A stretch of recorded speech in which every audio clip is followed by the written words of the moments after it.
इस चैप्टर में है ना केमिस्ट्री की जो सबसे बेसिक अंडरस्टैंडिंग है ना हम वो लेने वाले हैं। ऐसे चेंज जिसमें कोई such process in which no new chemical substance are formed, कोई नया सब्सटेंस नहीं बनता, उसको हम क्या कहते हैं? Physical change. जितने भी पूरी यूनिवर्स जिन भी एलिमेंट से मिलकर के बनी है ना वो सारे तुम्हारे सामने। यही 118 एलिमेंट्स क्या करते हैं? आपस में क्या करते हैं? रिएक्ट करते हैं और डिफरेंट डिफरेंट चीजें बनाते हैं। पूरी यूनिवर्स में हर एक चीज इन्हीं 118 एलिमेंट्स से मिलकर के बनी हुई है। कितने? 118 एलिमेंट्स। मतलब कोई भी चीज जो होती है वो स्टैटिक नहीं होती, हर चीज क्या कर रही है? चेंज कर रही है। क्लास 10th केमिस्ट्री का फर्स्ट चैप्टर है ये, केमिकल रिएक्शन एंड इक्वेशन। ठीक है आदित्य, कुछ भी समझ नहीं आएगा प्लीज पूछना, ठीक है ना? तो केमिस्ट्री का फर्स्ट चैप्टर है केमिकल रिएक्शन एंड इक्वेशन। ठीक है, अब इसमें कुछ चीजें मैं बता दूं। जैसे ये चैप्टर बहुत बेसिक चैप्टर है तुम्हारा केमिस्ट्री का। सबसे पहले तुम्हें 9th की कुछ चीजें आनी चाहिए थी जो कि मुझे डेफिनेटली पता है कि नहीं आती होगी। नहीं आती होगी, है ना प्रतीके? नहीं आती होगी। तो बहुत सारी चीजें हैं जो तुम्हें 9th में आनी चाहिए। फॉर्मुलाज बनाना, जैसे वाटर का फॉर्मूला क्या होता है? आपसे पूछा। कार्बन डाइऑक्साइड का फॉर्मूला क्या होता है प्रतीके? CO2। ठीक है ना? कॉमन सॉल्ट का फॉर्मूला क्या होता है? नहीं पता, है ना? NaCl। ठीक है ना? अगर मैं तुमसे पूछूं ग्लूकोज का फॉर्मूला क्या होता है? O6। कुछ बच्चे तो चैंपियन है। तो इस चैप्टर में है ना केमिस्ट्री की जो सबसे बेसिक अंडरस्टैंडिंग है ना हम वो लेने वाले हैं। ठीक है, इस चैप्टर में क्या करने वाले हैं? हम केमिस्ट्री की एक बेसिक अंडरस्टैंडिंग लेने वाले हैं। ठीक है, सबसे पहले केमिस्ट्री होती क्या है इसको समझ लेते हैं। तो केमिस्ट्री क्या होती है भाई हमारे पास? ये हमारे पास क्या है? It is the branch of science जो कि कंसर्न का मतलब होता है किसके ऊपर फोकस करता है। ये साइंस का वो कौन सा ब्रांच है? ये कंसर्न होता है किसके लिए? सब्सटेंसेस। जो तुम अपने आसपास जितने भी सब्सटेंसेस देख रहे हो वो एक्चुअली बने किसके हैं? किसके बने हुए हैं? Matter is composed, investigation of their properties. वो किसके बने हुए हैं, उनकी प्रॉपर्टीज क्या है, उसको अच्छे से समझना है और उसको समझ करके हमें नई चीजें बनानी है। समझ रहे हो कि पुरानी चीजें जो है कैसी बनी हुई है और फिर हमें उनसे नई चीजें बनानी है। तो केमिस्ट्री के अंदर हम क्या पढ़ते हैं? मैटर के बारे में पढ़ते हैं, उनकी प्रॉपर्टीज के बारे में पढ़ते हैं, मैटर किसका बना हुआ है और रिएक्शंस कैसे कैसे चीजें वो करती है, एंड उसी का यूज करके हम क्या करते हैं? नई चीजें बनाते हैं। ठीक है, चैप्टर है तुम्हारा chemical reaction and equation. First chapter है chemical reaction and equation, class 10th। ठीक है, अब इस चैप्टर के अंदर हम क्या क्या पढ़ने वाले हैं? तो इसमें क्या क्या पढ़ने वाले देख लो। सबसे पहले हम चेंजेस के बारे में पढ़ने वाले हैं। चेंजेस दुनिया का नियम है, चेंज, है ना? मतलब कोई भी चीज जो होती है वो स्टैटिक नहीं होती, हर चीज क्या कर रही है? चेंज कर रही है।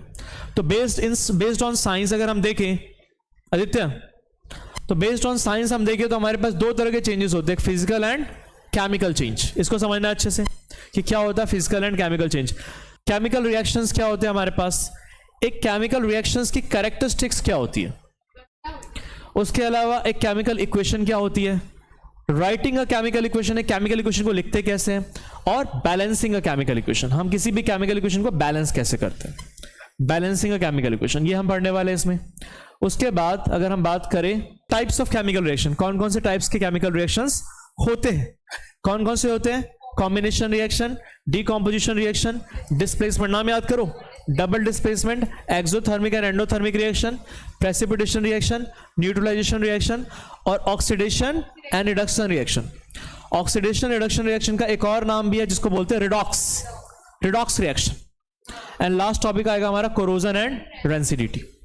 समझ में आ रहा है आदित्य? ये सारे टॉपिक्स हम पढ़ने वाले इस चैप्टर के अंदर। ठीक है, एक एक करके हम इस चैप्टर के अंदर ये सारे टॉपिक्स हम पढ़ने वाले हैं। तो अगर हम बात करें चेंजेस की, तो ये चेंजेस ऑलरेडी आप 6th 7th 8th क्लास में भी पढ़ करके आ चुके हो। दो तरह के चेंजेस होते हैं, एक होता है हमारे पास फिजिकल चेंज और एक होता है केमिकल चेंज। अभी तक की जो भी अंडरस्टैंडिंग है आपकी 7th 8th 9th में जो भी पढ़ा है उसके बेसिस से बताओ इनमें से कौन सा फिजिकल चेंज है और कौन सा केमिकल चेंज है। दो पिक्चर आपके सामने चल रहे हैं, एक ये दिखाई दे रहा है, वो लकड़ी को क्या कर रहा है? तोड़ रहा है, और यहां पर क्या कर रहा है? लकड़ी जल रही है। तो इसमें से फिजिकल चेंज कौन सा है प्रतीक, और केमिकल चेंज कौन सा है? ये क्या है? कैप्टन अमेरिकन वाला, ये क्या है? Physical change. कैसे? हाँ, हाथों को यूज कर। अच्छा, और ये क्या है? लकड़ी जल रही है, ये केमिकल चेंज है। अच्छा, इसमें से बताओ इन दोनों में से फिजिकल चेंज कौन सा और केमिकल चेंज कौन सा है? हाँ, यहां क्या चल रहा है बेटा? आयरन की रस्टिंग, जंग लग गया, आयरन की रस्टिंग। और यहां पर क्या हो रहा है? फूड का डाइजेशन, फूड का डाइजेशन। कैसे चेंज है ये? फिजिकल की केमिकल? ये फिजिकल चेंज है। हाँ भाई, डाइजेशन, और ये हमारे पास रस्टिंग हो रखी है, तो कैसे चेंज है? फिजिकल की केमिकल? हाँ, कैसे चेंज है? फिजिकल की केमिकल? ये दोनों केमिकल चेंज है बेटा। अब केमिकल चेंज होते क्या समझते हैं, या फिजिकल चेंज होता क्या, पहले उसको समझते हैं। जैसे अगर आप देखो यहां पर इसके अंदर देखो 3 एग्जांपल दे रखे हैं। मेल्टिंग ऑफ आइस, आइस का मेल्ट करना। इवेपोरेशन ऑफ वाटर, वाटर का क्या करना? इवेपोरेट करना। पानी जब भाप में कन्वर्ट होती है ना, या फिर dissolution of sugar in water, अगर आप पानी के अंदर शुगर डिसॉल्व करते हो, तो ये तीनों किस तरह के चेंज है? फिजिकल की केमिकल? ये बेटा फिजिकल चेंज। ये क्या है हमारे पास? आइस का मेल्ट होना। अगर बर्फ पिघल रही है तो ये कैसा चेंज है? फिजिकल की केमिकल? ये फिजिकल चेंज। पानी का इवेपोरेट होना, पानी लिक्विड से वेपर में कन्वर्ट हो जाती है, कैसा चेंज है ये फिजिकल चेंज। और अगर हम पानी के अंदर शुगर डिसॉल्व कर देते हैं, वो कैसा चेंज है? Physical change. कैसे फिजिकल चेंज है ये तीनों? इन तीनों केसेस के अंदर हो क्या रहा है? पढ़ो क्या लिखा। क्या इन तीनों केसेस के अंदर, जो आपने तीनों केसेस पढ़े, इन तीनों केसेस में कोई नया सब्सटेंस बन रहा है क्या? The three processes do not lead to the formation of any new chemical substance. कोई नया सब्सटेंस बन रहा है क्या? एक स्टेट का ही तो चेंज हो रहा है। पहले वाले में क्या हो रहा है? मेल्टिंग ऑफ आइस, बर्फ का सॉलिड में थी जो कि किस में कन्वर्ट हो रही है? लिक्विड में। स्टेट ही तो चेंज हो रहा है। अगर पानी लिक्विड में थी, वो इवेपोरेट होकर के वाटर वेपर में जा रही है, गैस में, तो स्टेट ही तो चेंज हो रहा है। State, solid, liquid, gas. नया सब्सटेंस तो नहीं बन रहा ना। अगर मैं पानी के अंदर शुगर के अंदर, पानी के अंदर शुगर डिसॉल्व कर देता हूं अगर मैं, तो क्या कोई नया सब्सटेंस बना? वाटर के अंदर शुगर आ गया है ना? नहीं, उस नया सब्सटेंस नहीं बना। सब्सटेंस की डेफिनेशन नहीं पता फिर तुम्हें। For example, ice, liquid, water and water vapour are chemically all same. सब सेम ही तो होते हैं ना। सबका फॉर्मूला क्या है? H2O ही तो होगा। क्या होगा? H2O। H2O चाहे तुम्हारा सॉलिड स्टेट में बर्फ हो तब भी H2O होगा, लिक्विड हो तब भी H2O ही होगा, गैस हो तब भी H2O ही होगा। तो नया सब्सटेंस तो नहीं बना ना कोई। तो इसको क्या कहते हैं हम? आगे देखो, solution of sugar in water still contains the same chemical substance that is sugar and water. अगर मैं पानी के अंदर शुगर डिसॉल्व कर देता हूं, तब भी दोनों का अलग अलग मतलब प्रॉपर्टीज शो होगी उसके अंदर। शुगर की प्रॉपर्टी क्या होती है? मीठा होता है। और वाटर की प्रॉपर्टी क्या होती है? लिक्विड जो होता है। तो दोनों की प्रॉपर्टी शो हो रही है ना इसके अंदर। तो कोई नया सब्सटेंस तो नहीं बना ना। ऐसे चेंज जिसमें कोई such process in which no new chemical substance are formed, कोई नया सब्सटेंस नहीं बनता, उसको हम क्या कहते हैं? Physical change. उसको क्या कहते हैं हम? फिजिकल चेंज, जिसमें कोई नया सब्सटेंस नहीं बनता। समझ में आ रहा है कि नहीं आ रहा? अब फिजिकल चेंज में क्या क्या होता है? A substance undergo physical change, उसमें फिजिकल चेंज ही आता है। जैसे उसकी कॉम्पोजिशन सेम रहती है, ओरिजिनल सब्सटेंस अपनी आइडेंटिटी लूज नहीं करता। लकड़ी को अगर तुम तोड़ दोगे तो अभी भी तो रहेगी लकड़ी। पेपर को फाड़ दोगे, रहेगी तो अभी भी पेपर ही रहेगी ना भाई, है ना? वैक्स को मेल्ट कर दोगे तो रहेगी अभी भी तो वैक्स ही ना। और सबसे बड़ी बात है, a physical change affects only, क्या चेंज करता है वो? फिजिकल प्रॉपर्टीज में चेंज लाता है, लाइक स्टेट, शेप, साइज, इनमें चेंज आएगा। नया सब्सटेंस कुछ नहीं बनता इसमें। देखो, in this type of change no new substance are form, कोई नया सब्सटेंस नहीं बनता। Some examples of physical change are freezing, पानी किसी चीज को जमा देना, मेल्टिंग ऑफ वैक्स, वैक्स का मेल्ट कर देना, बॉइलिंग ऑफ वाटर, ये सारा। और फिजिकल चेंज कैसा होता है बेटा? टेम्पररी चेंज होता है, मतलब रिवर्सिबल होता है। क्या होता है? मतलब अगर किसी चीज को, अगर तुमने पानी को बर्फ में कन्वर्ट कर दिया तो वापस से बर्फ से वापस से पानी में कन्वर्ट हो जाएगा। एक बार आइस को तुमने क्या कर दिया या मेल्ट कर दिया तो वापस से वो बर्फ में कन्वर्ट हो जाएगा।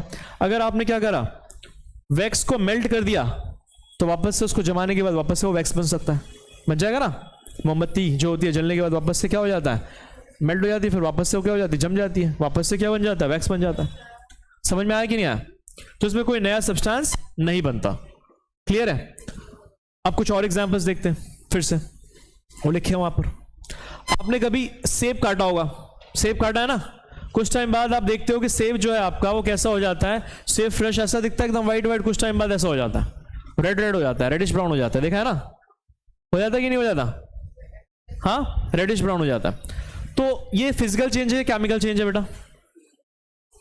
आगे देखो, और digestion of food in our body, जब हम फूड को डाइजेस्ट करते हैं तुम खाना वाना खाते हो, फूड डाइजेस्ट होता है ना पूरा, तो कैसा चेंज है, फिजिकल या केमिकल? रेस्पिरेशन, सांस लेते हो, रेस्पिरेशन का मतलब क्या होता है, ये लिखा है रेस्पिरेशन, देखो यहाँ सेलुलर रेस्पिरेशन। पिछले वाले लास्ट ईयर आपने पढ़ा होगा, कौन से चैप्टर में, नहीं लाइफ प्रोसेस में आएगा ये। जो भी तुम खाना खाते हो ना, उसका फॉर्मूला क्या होता है, ग्लूकोज। ग्लूकोज का फॉर्मूला क्या होता है, C6H12O6। दिखाई दे रहा है? फॉर्मूला क्या होता है, प्रतीक बोलो, H12O6। फिर सांस लेते हो, उसमें ऑक्सीजन आता है, ये रहा ऑक्सीजन O2। वो दोनों चीजें कहां पहुंचती है, सेल के अंदर पहुंचती है। कहां पहुंचती है, सेल्स, पढ़ा है ना हम, हमारी बॉडी सेल से बनती है। इन दोनों के बीच में क्या होता है, रिएक्शन होता है, और रिएक्शन होने के बाद बनता है कार्बन डाइऑक्साइड, वाटर और एनर्जी बनती है। इसको बोलते हैं रेस्पिरेशन। तो ये कैसा चेंज है, फिजिकल चेंज है कि केमिकल चेंज है? कैसा चेंज है ये? फर्मेंटेशन ऑफ ग्रेप्स, जैसे तुमने देखा होगा ग्रेप्स वगैरह कैसे बनता है, देखा है? फर्मेंटेशन, ग्रेप्स, वाइन वगैरह, बियर, वाइन, ये सब जो बनाए जाते हैं वो कैसे बनाए जाते हैं, फर्मेंटेशन प्रोसेस से। तो ये जो बन रहा है ये कैसा चेंज है, केमिकल चेंज है, फिजिकल चेंज है? रस्टिंग ऑफ आयरन, आयरन का रस्ट लगना, लोहे को जंग लगना, कैसा चेंज है? बर्निंग ऑफ फ्यूल्स, जब एक बार पेट्रोल धुएं में कन्वर्ट हो जाता है, कैसा चेंज है ये सारे के सारे केमिकल चेंज है। कैसे चेंज है ये? अब केमिकल चेंज की कैरेक्टरिस्टिक्स क्या होती है हमारे पास? केमिकल चेंज में ना ओरिजिनल सब्सटेंस अपनी आइडेंटिटी क्या कर देता है, लूज कर देता है, नया सब्सटेंस बनता है। एक बार जैसे identity form new chemical substance, for example rust जो होती है ना, रस्ट का फॉर्मूला क्या होता है, कोई बताएगा? रस्ट का फॉर्मूला क्या होता है? हाँ,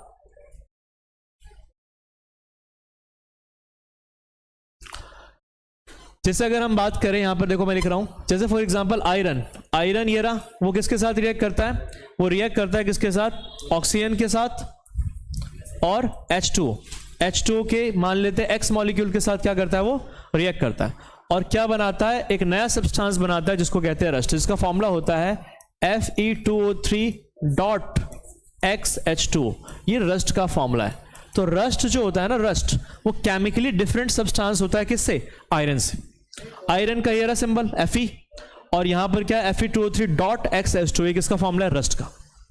इसको लिख लो बुक में, एनसीईआरटी की बुक निकालो, पेंसिल निकालो। मैंने कल भी बताया था तुम्हें आदित्य कैसे बताना है नोट्स, है ना, तुमने पूछा था ना। तो Fe+O2 दिस, एंड इसको भी बैलेंस करना सीखेंगे हम धीरे धीरे। तो इसमें क्या होता है, ओरिजिनल सब्सटेंस जो कि आयरन था, अब वो किसी और चीज में कन्वर्ट हो गया, रस्ट में, और ये एक केमिकली डिफरेंट सब्सटेंस है। तो केमिकल चेंज में क्या होता है, कोई सब्सटेंस, नया सब्सटेंस बनता है, नया सब्सटेंस बनता है। Original substance lose their nature and entity and form new chemical substance with different properties are called chemical change. Chemical change वो होता है जिसमें नया सब्सटेंस फॉर्म होता है, पुराना सब्सटेंस अपनी आइडेंटिटी क्या कर देता है, लूज कर देता है। जैसे सेब है, अब सेब के अंदर क्या होता है, यहाँ पर कुछ केमिकल्स होते हैं। वो केमिकल्स क्या होते हैं, वो केमिकल्स जो ऑक्सीजन के साथ, एयर के अंदर ऑक्सीजन है ना, उसके साथ रिएक्ट करके एक सब्सटेंस बना देते हैं, जिसकी वजह से उसका कलर क्या हो जाता है, चेंज हो जाता है। दिखाई दे रहा है ना, पहले व्हाइट होता है, फिर उसके बाद येलो येलो सा हो जाता है। लोगों को लगता है कि, बच्चों को लगता है कि खराब हो गया, खराब नहीं हुआ, खा सकते हो उसको, बस इसका शेप थोड़ा सा क्या होता है, कलर क्या हो जाता है, चेंज हो जाता है। ठीक है ना, समझ में आ रहा है यहाँ पर? इसको वैसे बोलते हैं रेंसिडिटी। सबसे लास्ट टॉपिक है हमारा रेंसिडिटी। रेंसिडिटी, ठीक है, ऑक्सीजन के साथ रिएक्ट कर देता है खाने वाले substance, that is called rancidity. आगे देखो, अब केमिकल चेंजेस जो होता है ना, इरिवर्सिबल होते हैं। एक बार तुम्हारा खाना डाइजेस्ट हो गया ना, तो वापस से खाने में कन्वर्ट नहीं होगा। एक बार सेब खराब हो गया ना, तो वापस से उस तरह का सेब नहीं बनेगा। एक बार तुम्हारा पेट्रोल धुएं में कन्वर्ट हो गया ना, तो वापस से पेट्रोल नहीं बनाया जा सकता। एक बार तुम्हारे ग्रेप्स बियर में कन्वर्ट हो गया ना, तो बियर से वापस से ग्रेप्स नहीं बना सकते। एक बार वही खाना तुम्हारा डाइजेस्ट हो गया, तो वापस से तुम्हारा खाना नहीं बनेगा। समझ में आ रहा है? तो ये इरिवर्सिबल होते हैं, वापस से चेंज नहीं कर सकते तुम इसको, इरिवर्सिबल। आगे क्या लिखा है, original substance can not be recovered. Chemical change होते हैं, परमानेंट चेंज होते हैं, एक बार हो गया वो हो गया, ठीक है, परमानेंट चेंजेस होते हैं। कोई दिक्कत यहां तक? हाँ, कोई दिक्कत तो नहीं? जैसे ये रस्ट, इसके ऊपर रस्ट लगा हुआ है, तो रस्ट को क्या कर रहा है, उसको लेजर की हेल्प से क्या कर रहा है, एक लेयर पूरी हटा रहा है उसकी, उसको जला करके ना एक पूरी लेयर हटा रहा है उसकी। तो उसका मतलब जो ऊपर का रस्ट है वो खत्म कर रहा है उसको, वो ठीक नहीं हो रहा, वो ऊपर का लेयर पूरा हटा रहा है जला करके उसको, ठीक है ना। तो नीचे वाला जो है तुम्हारा वो आयरन है। मतलब अब जो भी आयरन है उसका अगर जंग लग गया है, तो अगर तुम जंग हटाते हो, कभी तुम्हारी बाइक वाइक के ऊपर जंग लग जाता है ना, तो तुम उसको घिसते हो, तो एक्चुअली क्या होता है, तुम्हारा लोहा ऊपर का हटा रहे होते हो, रस्ट को तुम हटा रहे होते हो, ठीक है ना। तो मतलब उस आयरन का वेट अब कुछ कम हो गया है। समझ में आया कि नहीं आया ये चीज। अब हमारे पास केमिकल रिएक्शन क्या होता है, केमिकल रिएक्शन क्या होता है, लिखा हुआ है। केमिकल रिएक्शन होता है द प्रोसेस, जिस भी प्रोसेस के अंदर कुछ केमिकल चेंज हो रहा होता है, is called a chemical reaction. Mandeep पे छुट्टियां कर रहे हो यार, बैठो। केमिकल रिएक्शन, केमिकल रिएक्शन क्या होता है प्रतीक, मनदीप पे? केमिकल चेंज, एक ऐसा प्रोसेस जिसमें कोई केमिकल चेंज हो रहा होता है, उसको हम क्या कहते हैं, केमिकल रिएक्शन, ठीक है ना। द प्रोसेस जिसमें क्या हो रहा होता है, chemical change, is called a chemical reaction. देखो इसको,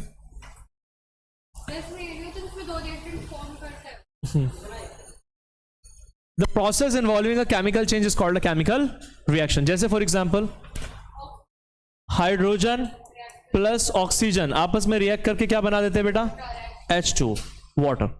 तो ये केमिकल चेंज है, हाइड्रोजन और ऑक्सीजन आपस में रिएक्ट करके क्या बना रहे हैं, H2 वाटर। जैसे ये हाइड्रोजन का सिंबल होता है H2, ऑक्सीजन का होता है O2, और ये क्या बन रहा है H2, ठीक है ना। अब इस केमिकल रिएक्शन की खास बात क्या होती है, ध्यान से समझना। कैसे पता चल रहा है कि केमिकल रिएक्शन हुआ है? हाइड्रोजन, जो नया सब्सटेंस बनता है ना, अभी आगे बताऊंगा इसको, जो हमारे पास आपस में रिएक्ट करता है, केमिकली रिएक्ट करता है, उसको क्या बोलते हैं मनदीप पे, रिएक्टेंट। क्या बोलते हैं इसको, क्या बोलते हैं इसको, और जो बनता है उसको क्या बोलते हैं, प्रोडक्ट। इस एरो का यूज करते हैं हम यहां पर, इक्वल टू का साइन नहीं लेते, एरो का मतलब लेते हैं। इसका, इस एरो का मतलब ये होता है कि ये जो रिएक्शन है ना, पूरा एक ही डायरेक्शन में जा रहा है, बात है नहीं, एक ही डायरेक्शन में जा रहा है, ठीक है ना। H2O से वापस हाइड्रोजन और ऑक्सीजन नहीं बन रहा, H2 और O2 आपस में रिएक्ट करके क्या बना रहे हैं, H2। समझ में आ रहा है? तो जो आपस में रिएक्ट करता है उसको रिएक्टेंट कहते हैं, जो बनता है उसको क्या कहते हैं, प्रोडक्ट कहते हैं। अब देखो हाइड्रोजन और ऑक्सीजन दोनों आपस में कैसे गैस है, पता है दिवाकर? हाइड्रोजन और ऑक्सीजन आपस में दोनों कैसे गैस है, ये गैस है ना, ये दोनों के दोनों कैसे गैस है, ये दोनों के दोनों कंबस्टिबल गैस है। ये कैसे गैस है, कंबस्टिबल। कंबस्टिबल मतलब ये फायर को सपोर्ट करते हैं। हाइड्रोजन में ऐसे माचिस के तिल लगा दो ना, जल जाएगा एकदम। ऑक्सीजन, ऑक्सीजन से ही तो आग जलती है तुम्हारी। तो दोनों के दोनों, ऑक्सीजन और हाइड्रोजन दोनों कैसे गैस है, कंबस्टिबल गैस है। लेकिन जब ये दोनों आपस में रिएक्ट करते हैं तो बनता क्या है, वाटर। ये तो आपको बुझाता है उल्टा। तो इसकी प्रॉपर्टी टोटली डिफरेंट है ना, जिससे ये बना है, नया सब्सटेंस बन गया ना एक। That's why there is a chemical reaction. Chemical reaction में क्या होता है, एक नया सब्सटेंस बनता है जिसकी प्रॉपर्टी टोटली डिफरेंट होती है जिससे वो बना है। आ रहा है समझ में? हाइड्रोजन और ऑक्सीजन दोनों कैसे गैस होते हैं, कंबस्टिबल गैस। लेकिन वाटर क्या करता है, वो फायर को क्या करता है, एक्सटिंग्विश, बुझाता है। आया समझ में? फायर को क्या कर रहा है, बुझाता है। तो इसकी प्रॉपर्टी क्या है जिससे वो बना है, उससे टोटली डिफरेंट है। क्लियर है चीज? समझ में आ रहा नहीं आ रहा? आ रहा ना? ठीक है मनदीप पे। अब एक बात बताओ, ये केमिकल रिएक्शन करते कौन है? ये करते हैं, केमिकल रिएक्शन होता किसके बीच में है, ये होता है एलिमेंट्स के बीच में। किसके बीच में होता है?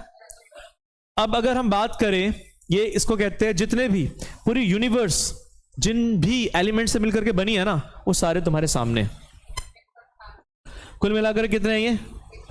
118। ये देखो ये लिखा, ये लास्ट एलिमेंट 118। पूरी यूनिवर्स में हर चीज, पूरी यूनिवर्स में हर एक चीज इन्हीं 118 एलिमेंट से मिलकर के बनी हुई है। किससे बनी हुई है? इन्हीं 118 एलिमेंट से मिलकर के बनी हुई है। कोई दिक्कत? यही 118 एलिमेंट्स क्या करते हैं, आपस में क्या करते हैं, रिएक्ट करते हैं और डिफरेंट डिफरेंट चीजें बनाते हैं। जैसे एक छोटा सा एग्जांपल दे देता हूं, तुम्हारी बॉडी का 70% पार्ट, 75% पार्ट सिर्फ 2 एलिमेंट से मिलकर के बना हुआ है। ये तो पढ़ा होगा ना कि हमारी बॉडी में 70% या 80% क्या होता है, पानी होता है। और पानी किससे बनता है? पानी का फॉर्मूला क्या होता है, H2O। और H2O किससे बन रहा है? हाइड्रोजन और ऑक्सीजन। कहने का मतलब ये रहा हाइड्रोजन और ये रहा ऑक्सीजन। इन 2 एलिमेंट से मिलकर के तुम्हारी बॉडी का 70% मास, वेट बना हुआ है। आ रहा है समझ में? समझ में आ रहा है भाई आदित्य? तो यही एलिमेंट्स क्या करते हैं, आपस में क्या करते हैं, केमिकली रिएक्ट करते हैं मनदीप, और डिफरेंट डिफरेंट सब्सटेंस बनाते हैं। प्रतीक समझ में आ रहा है कुछ? पक्का? अब इनके थोड़े से नाम सीख लेते हैं। वैसे 9th का पार्ट है ये, 9th में तुम्हें पता होना चाहिए था कि इन सबके सिंबल्स क्या है, लेकिन कोई नहीं, मैं ये मान करके चलता हूँ 9th में बिल्कुल पढ़ाई करके नहीं आया। कुछ लोग जो है थोड़ी सी, है ना, ऐश भी कर रहे थे, नहीं? हाँ, पता नहीं कौन है यार, कुछ तो है, कोई तो लोग है। हाँ, कुछ लोग बाइक वाइक ज्यादा चलाते हैं, है ना, बाइक पे जाते हैं। विजय सेल्स पे गए थे। अबे कौन सा आईफोन लिया है क्या? आईफोन 13? अबे 17 लो ना। कौन सी आ रही है? 16 लो ना। नहीं यार, अभी 16 लिया मैंने। अच्छी है। फ्रिज लिया है? कौन सा फ्रिज लिया है? LG का, महंगा वाला? कितना महंगा? 50,000? हाँ, ये होती है मेरी। फ्रिज देखने गया था, आईफोन पसंद आ गया, 1 लाख रुपए का आईफोन लेकर के आ गया, जितने का भी होगा। अमीरी हो तो मनदीप पे जैसी, वरना ना हो। ठीक है, चलो। हाइड्रोजन सिंबल, हाँ, ये एलिमेंट्स हैं, उनके सिंबल है यहां पर ये। ठीक है, प्रतीक है। तो हाइड्रोजन का सिंबल क्या होता है? H। ये किसका सिंबल है मेरे को बताना, प्रतीक है। हीलियम। मनदीप पे? Lithium, Li। Beryllium, Be, beryllium. सुनते रहो बस। Boron. Carbon, very important chapter है हमारा, chapter 4, carbon and its compound. Nitrogen. Oxygen, very important, oxygen is very very important. Fluorine. Neon. Sodium. Magnesium, याद करते रहो। Aluminium, silicon, phosphorus, sulphur, chlorine, argon. सुन रहे हो? बस सुन लेना है, और कुछ ज्यादा कुछ नहीं करना। पोटेशियम, कैल्शियम, सी दिखाई दे रहा है ना, विजिबिलिटी ठीक है।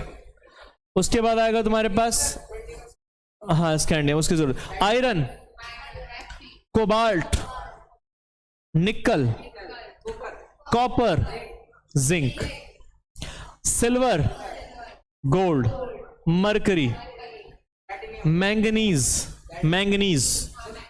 उसके बाद हाँ प्लैटिनम, ठीक है, बेरियम, ठीक है, याद करो इसको। ब्रोमीन, आयोडीन, एसन, टिन। ये समझ में आ रहा है? ये कुछ एलिमेंट्स है जो कि हमें इस साल पढ़ने हैं थोड़े। लेड भी कर लो, पी भी, हाँ पी भी, ठीक है ना, हो गया। समझ में आया भाई? ये वो सारे एलिमेंट्स है। मनदीप पे समझ में आ रहा है? कुछ समझ में आ रहा है? प्रतीक आ रहा है, नहीं आ रहा? पक्का आ रहा है? ये पढ़ रखा है 9th क्लास में? कुछ भी नहीं पढ़ा?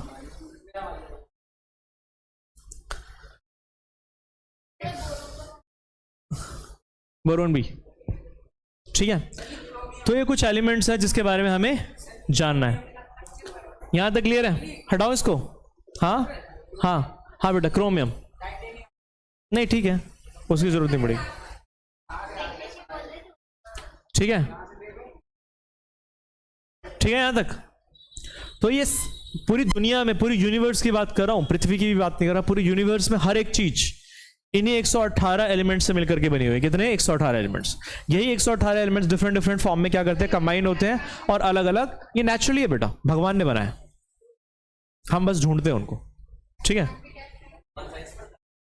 भगवान साइंस पढ़ते नहीं है, भगवान ने ही दुनिया बनाई है, और दुनिया को समझना ही साइंस कहलाता है, समझे? हाँ, ज्यादा मत ले लेना, पता चले टॉप यहीं से तुम ही कर जाओ, है। Characteristics of a chemical reaction, सीधे बैठो। Characteristics of a chemical reaction, characteristics क्या होती है भाई?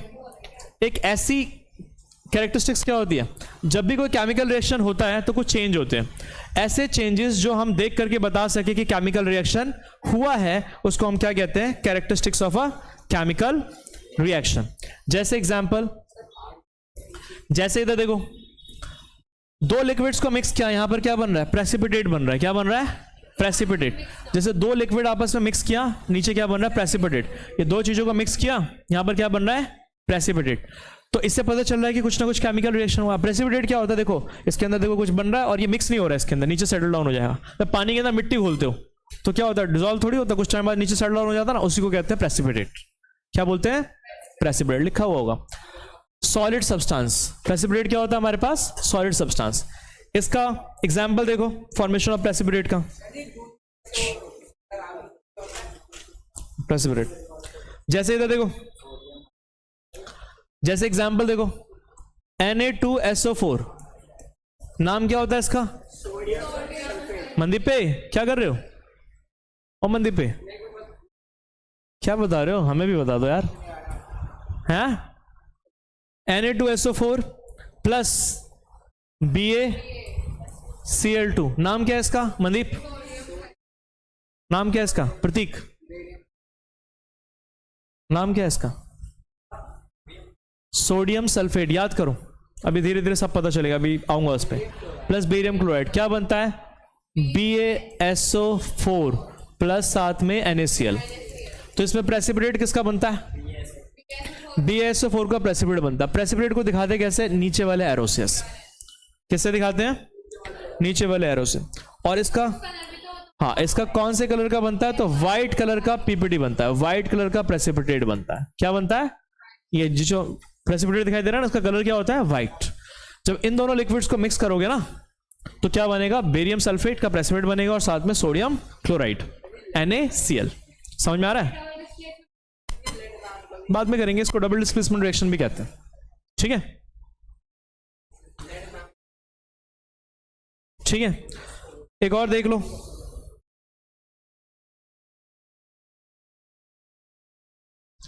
ठीक है, यहां तक समझ में आया। नेक्स्ट देखो, इवोल्यूशन ऑफ अ गैस। अब हो सकता है कि देखो दो चीजों का मैंने रिएक्ट कराया, देखा होगा ना तुमने, पानी के अंदर इनो घोलते हो ना, गैस निकलती है ना, तो वही सेम चीज हाँ कोल्ड ड्रिंक में भी निकलती है। तो देखो इसके अंदर कुछ, इसने गुब्बारे में कुछ ना कुछ डाल रखा है, और जैसे इसके अंदर डाल रहा है तो क्या हो रहा है, यहाँ पर गैस बन रही है, और जिससे क्या हो रहा है, गुब्बारा फूल रहा है, दिखाई दे रहा है ना भाई। तो यहाँ पर क्या हो रहा है, इवोल्यूशन ऑफ गैस। तो गैस का इवोल्यूशन, जैसे फॉर एग्जांपल, इसका छोटा सा एग्जांपल दे देता हूं मैं। जैसे for example zinc plus H2SO4, क्या है, जिंक और H2SO4 को क्या कहते हैं प्रतीक, H2SO4 किसका नाम क्या है, सल्फ्यूरिक एसिड। क्या नाम है, याद करो, ये पहली बार पढ़ रहे हो, किसी को नहीं पता यहाँ पर, ये सब भी याद करे, तुम भी याद करो। जिंक, ये जिंक का सिंबल है, H2SO4 सल्फ्यूरिक एसिड, बोलो सल्फ्यूरिक एसिड। तो बनेगा क्या यहाँ पर, ZnSO4, प्रोडक्ट में क्या बनेगा, ZnSO4, और प्लस साथ में हाइड्रोजन गैस रिलीज होगी। और गैस को, हाइड्रोजन गैस को ऐसे ऊपर वाले एरो से दिखाते हैं, मतलब गैस जब भी रिलीज हो रही है उसको ऊपर वाले एरो से दिखाते हैं।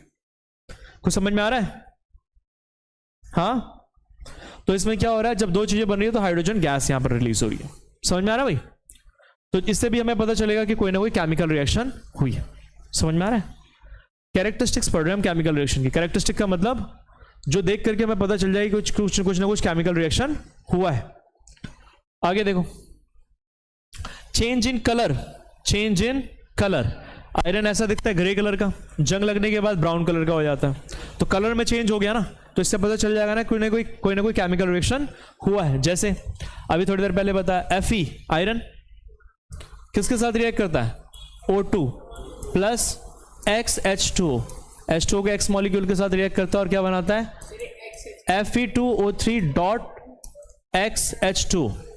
तो ये क्या है हमारे पास, आयरन, जिसका कलर क्या होता है, ग्रे, और ये फाइनली किस में कन्वर्ट हो गया, रेडिश ब्राउन। दिखाई दे रहा है ना, अरे दिखाई दे रहा है ना, ये रस्ट का फॉर्मूला है Fe2O3 डॉट XH2। तो रेडिश ब्राउन, ये किसका फॉर्मूला होता है, रस्ट का। तो कलर चेंज हो गया कि नहीं हो गया, तो इससे भी पता चल जाएगा कि कोई ना कोई केमिकल रिएक्शन हुआ है। आ रहा है समझ में, क्लियर है। Next, change in state, sorry change in state, state में चेंज हो जाना। जैसे फॉर एग्जांपल हाइड्रोजन कौन से स्टेट में होता है, गैस में। ऑक्सीजन कौन से स्टेट में होता है, गैस में। जब दोनों आपस में रिएक्ट करते हो तो क्या बनता है, H2 लिक्विड, वो कौन से स्टेट में बनता है, लिक्विड में। तो स्टेट चेंज हो गया ना, दो गैस आपस में रिएक्ट करके जो बन रहा है वो किस में बन रहा है, लिक्विड में बन रहा है। तो क्या आ जाएगा तुम्हारे पास कि स्टेट भी चेंज हो सकता है कि जब दो चीजें आपस में रिएक्ट करते हैं तो क्या हो सकता है कि स्टेट चेंज हो जाए, यहाँ गैस और यहाँ पर लिक्विड। समझ में आया कि नहीं? हाँ पक्का? मनदीप समझ में आ रहा है बेटा? आ रहा है समझ में? पक्का? अगला क्या है? Change in temperature. हो सकता है दो चीजों को मिक्स करो, आग निकल जाए, है ना? तो दो चीजों को क्या करो, मिक्स करो, और जो फाइनल प्रोडक्ट बने ना उसका टेम्परेचर क्या हो जाए, बढ़ जाए। इसको क्या कहते हैं हम? Exothermic reaction. क्या कहते हैं उसको? डेफिनेशन लर्न करो एक बार। Reactions which are accompanied by, ऐसे रिएक्शन जिसमें टेम्परेचर बढ़ जाता है, by rise in temperature, are those in which heat is evolved. Such reaction are called exothermic reaction. समझ में आ रहा है? एग्जाम्पल इसका एक्सोथर्मिक का, जैसे एसिड प्लस वाटर, हाँ वो भी डाल सकते हो। जैसे इसमें क्या आएगा तुम्हारा CH4, क्या नाम होता है इसका? कौन सी गैस होती है? मीथेन। CH4 मीथेन, हाँ, और प्लस O2 आपस में जब रिएक्ट करते हैं तो बनता क्या हमारे पास? CO2 plus H2O plus heat निकलेगी इसके साथ। तो जिसमें भी हमारे पास हीट निकल रही है ना वो क्या कहलाता है? Exothermic reaction. हाँ लाइट वाइट सब लगा दो। ये एक्सो का ही तो दिया है, मैग्नीशियम ऑक्साइड का दे सकते हो। Mg प्लस O2 क्या बनेगा? Magnesium oxide, MgO2 plus heat. तो ऐसे रिएक्शन बेटा देखो जिसमें हीट निकलती है ना उसको हम क्या कहते हैं? Exothermic reaction. दो चीजों को मिक्स किया, मिक्स करने के बाद क्या हुआ? जो नया प्रोडक्ट बना वो गर्म होकर के निकला, मतलब उसका टेम्परेचर बढ़ गया, तो हम क्या कहेंगे? वो रिएक्शन कौन सा होता है? Exothermic reaction. तब भी हम कह सकते हैं कोई ना कोई, जैसे डिटर्जेंट लेना, डिटर्जेंट अपने हाथ में डालना और उसमें थोड़ा सा पानी डालना, तो तुम देखोगे वो गर्म, तुम्हारा हाथ गर्म हो जाएगा, चेक करना। तो कैसा रिएक्शन होता है वो? एक्सोथर्मिक रिएक्शन होता है। करके देखना है, करा मंदी पे?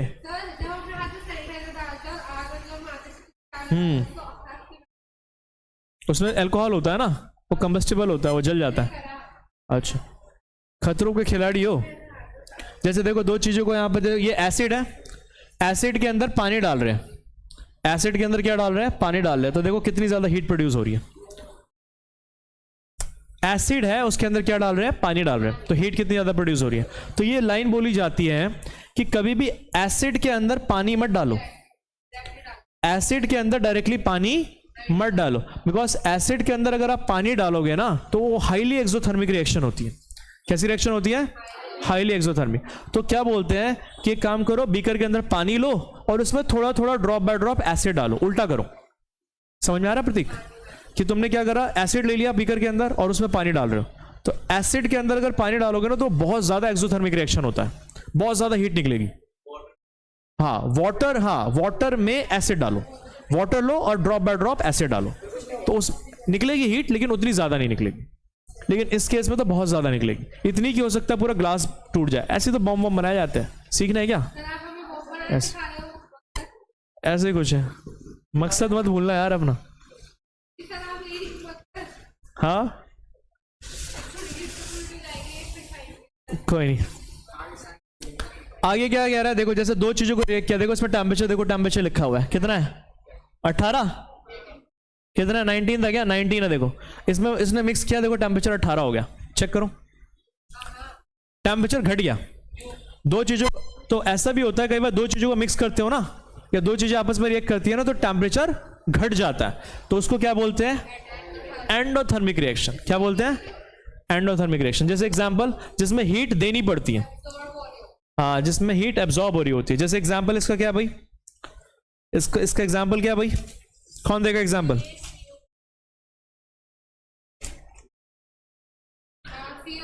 है जैसे कैल्शियम कार्बोनेट, इसको हीट दोगे तो किस में कन्वर्ट होगा? Calcium oxide plus CO2। ठीक है, तो क्या हो गया यहां पर? ये कैल्शियम कार्बोनेट को हीट दिया तो ये ब्रेक हो गया किसमें? कैल्शियम ऑक्साइड प्लस CO2 में। समझ में आ रहा है?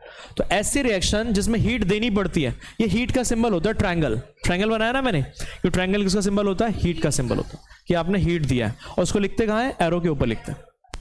आ रहा है समझ में कुछ? तो कैल्शियम कार्बोनेट को हीट दिया तो किसमें कन्वर्ट हो गया? कैल्शियम ऑक्साइड पर CO2। समझ में आ रहा है आरुषि? आपका भी नहीं हुआ था ना? हाँ, इसका शॉर्ट नेम, इसका नाम क्या होता है? क्विक लाइम होता है, क्विक लाइम। OH का होल ट्वाइस, ठीक है। समझ में आया कि नहीं आ रहा है समझ में? ठीक, फास्ट तो नहीं हो रहा? समझ में आ रहा है? आगे अब एक क्वेश्चन यहां पर ये आता है, चलो केमिकल रिएक्शन समझ में आ रहा है कि केमिकल रिएक्शन होते हैं, और मैंने तुम्हें ये भी बताया कि ये सारे के सारे जो हमारे पास ये एलिमेंट्स हैं भगवान ने जो बनाए हैं 118, ये आपस में रिएक्ट ही क्यों करते हैं? ये बताओ मुझे, इसका आंसर बताओ। क्यों बनाते हैं नए सब्सटेंस? क्या जरूरत है नए सब्सटेंस बनाने की? है पुराना वाला खराब हो गया तो क्यों बनाते हैं? अरे ये अपने आप ही बनते हैं ना। ये एलिमेंट जो है जो प्योर स्टेट में बनते हैं, मिलते हैं यहाँ पर, सुनना ध्यान से सुनना। ये सारे के सारे क्या होते हैं? 118 एलिमेंट्स हैं जो कि भगवान ने बनाए हैं। अब क्वेश्चन यहाँ पर ये आता है कि आपस में रिएक्ट ही क्यों करते हैं? कॉज क्या है? क्यों केमिकली रिएक्ट करते हैं आपस में? अकेले अकेले घूमते तो क्या बिगड़ जाता है इनका? क्योंकि कुछ एलिमेंट खुद ही रिएक्ट हो जाता है। अब वही तो पूछो क्यों हो जाते हैं? हाँ प्रतीक, मनदीप, आरुषि,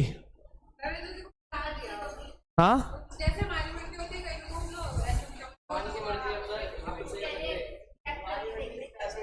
वही भगवान की तो मर्जी है, लेकिन उनकी मर्जी भी तो जाननी पड़ेगी ना। क्या है उनकी मर्जी? जाननी है ना भाई। उसी साइंस वही तो है, भगवान ने जो बनाया उसी को तो जानना है। अरे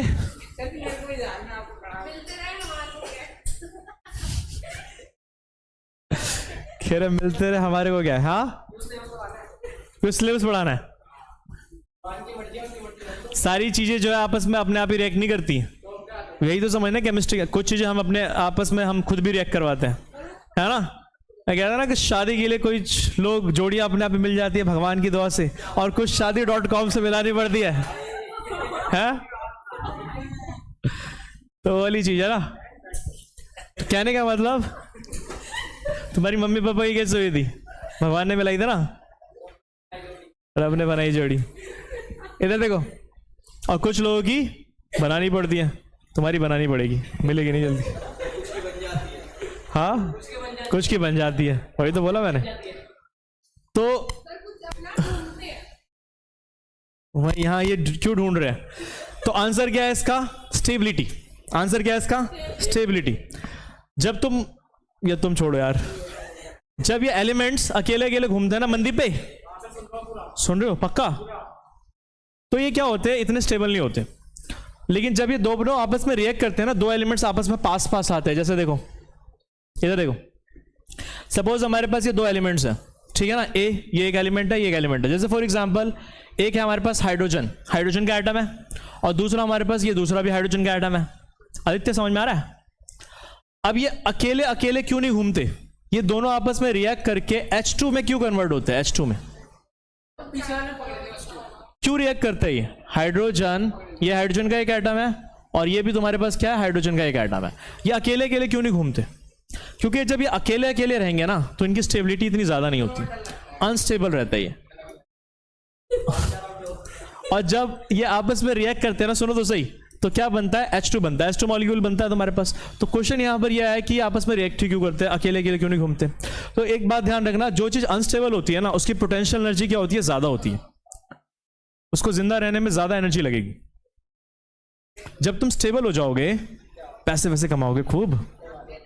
तो जब तुम उस टाइम पे स्टेबल हो जाओगे, पैसे ही पैसे, पैसे ही पैसे, तो एनर्जी क्या लगेगी तुम्हारी जिंदगी जीने में? कम लगेगी ना। और अगर तुम अनस्टेबल रह गए, मान लेते हैं कि तुमने, चलो ठीक है किसी और की बात मान लेते हैं, ध्रुव राठी, अगर ध्रुव राठी अगर अनस्टेबल रह गया और कल को यहां पर ये अंडे के रेट या कुछ लगा रहा है, कुछ भी लगा रहा है, तो इसकी एनर्जी ज्यादा लगेगी कि कम लगेगी? ज्यादा लगेगी ना। जिंदगी जीने में ज्यादा मेहनत करनी पड़ेगी, ज्यादा एनर्जी लगेगी। तो कहने का मतलब स्टेबिलिटी के साथ तुम्हारी एनर्जी क्या होती है? घटती है। और हम अपनी एनर्जी घटाना चाहते हैं। क्या करना चाहते हैं? तभी तुम पढ़ाई लिखाई कर रहे हो, ताकि कुछ बन जाओ, ताकि स्टेबिलिटी लाइफ में आ जाए और तुम्हारी एनर्जी कम लगेगी लेकिन कम लगेगी। तो देखो जब ये दो एटम्स, ये एनर्जी का ग्राफ है, दिखाई दे रहा है, पोटेंशियल एनर्जी लिखा ना यहाँ पर, और ये दो एटम्स है, यही दोनों एटम्स बताया मैंने।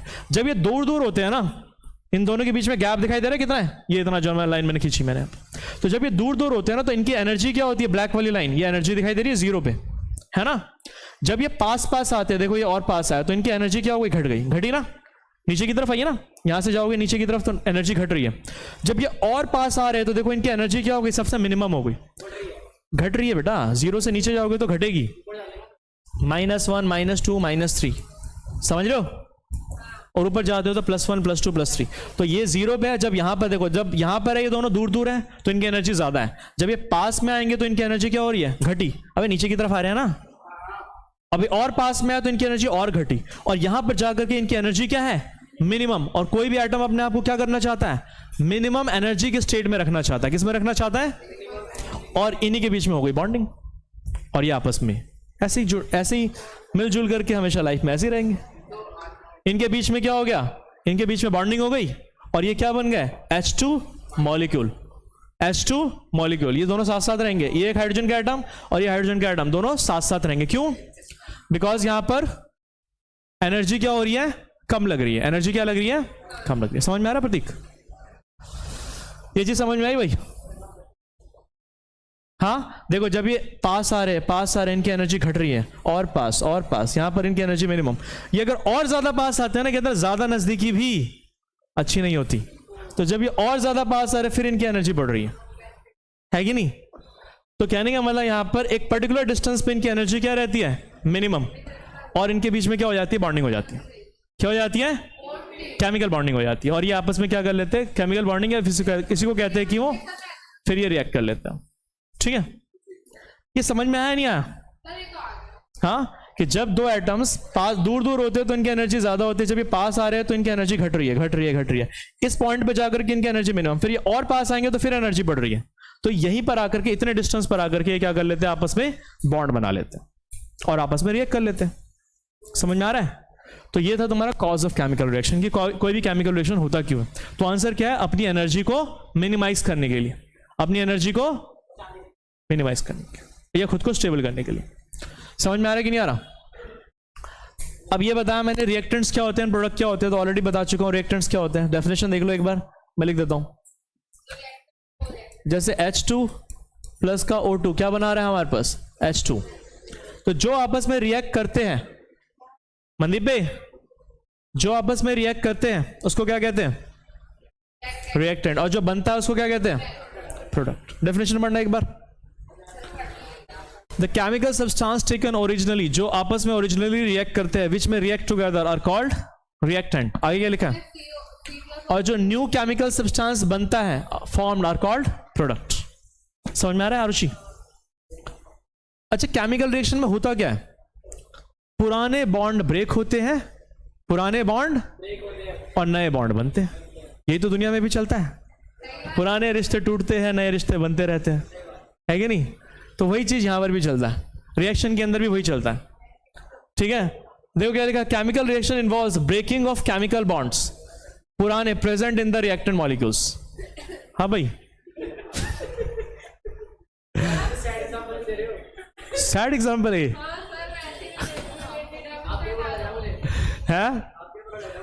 यार, मेरी तो लाइफ सैड है यार, मेरे लिए क्यों बुरा लग रहा है।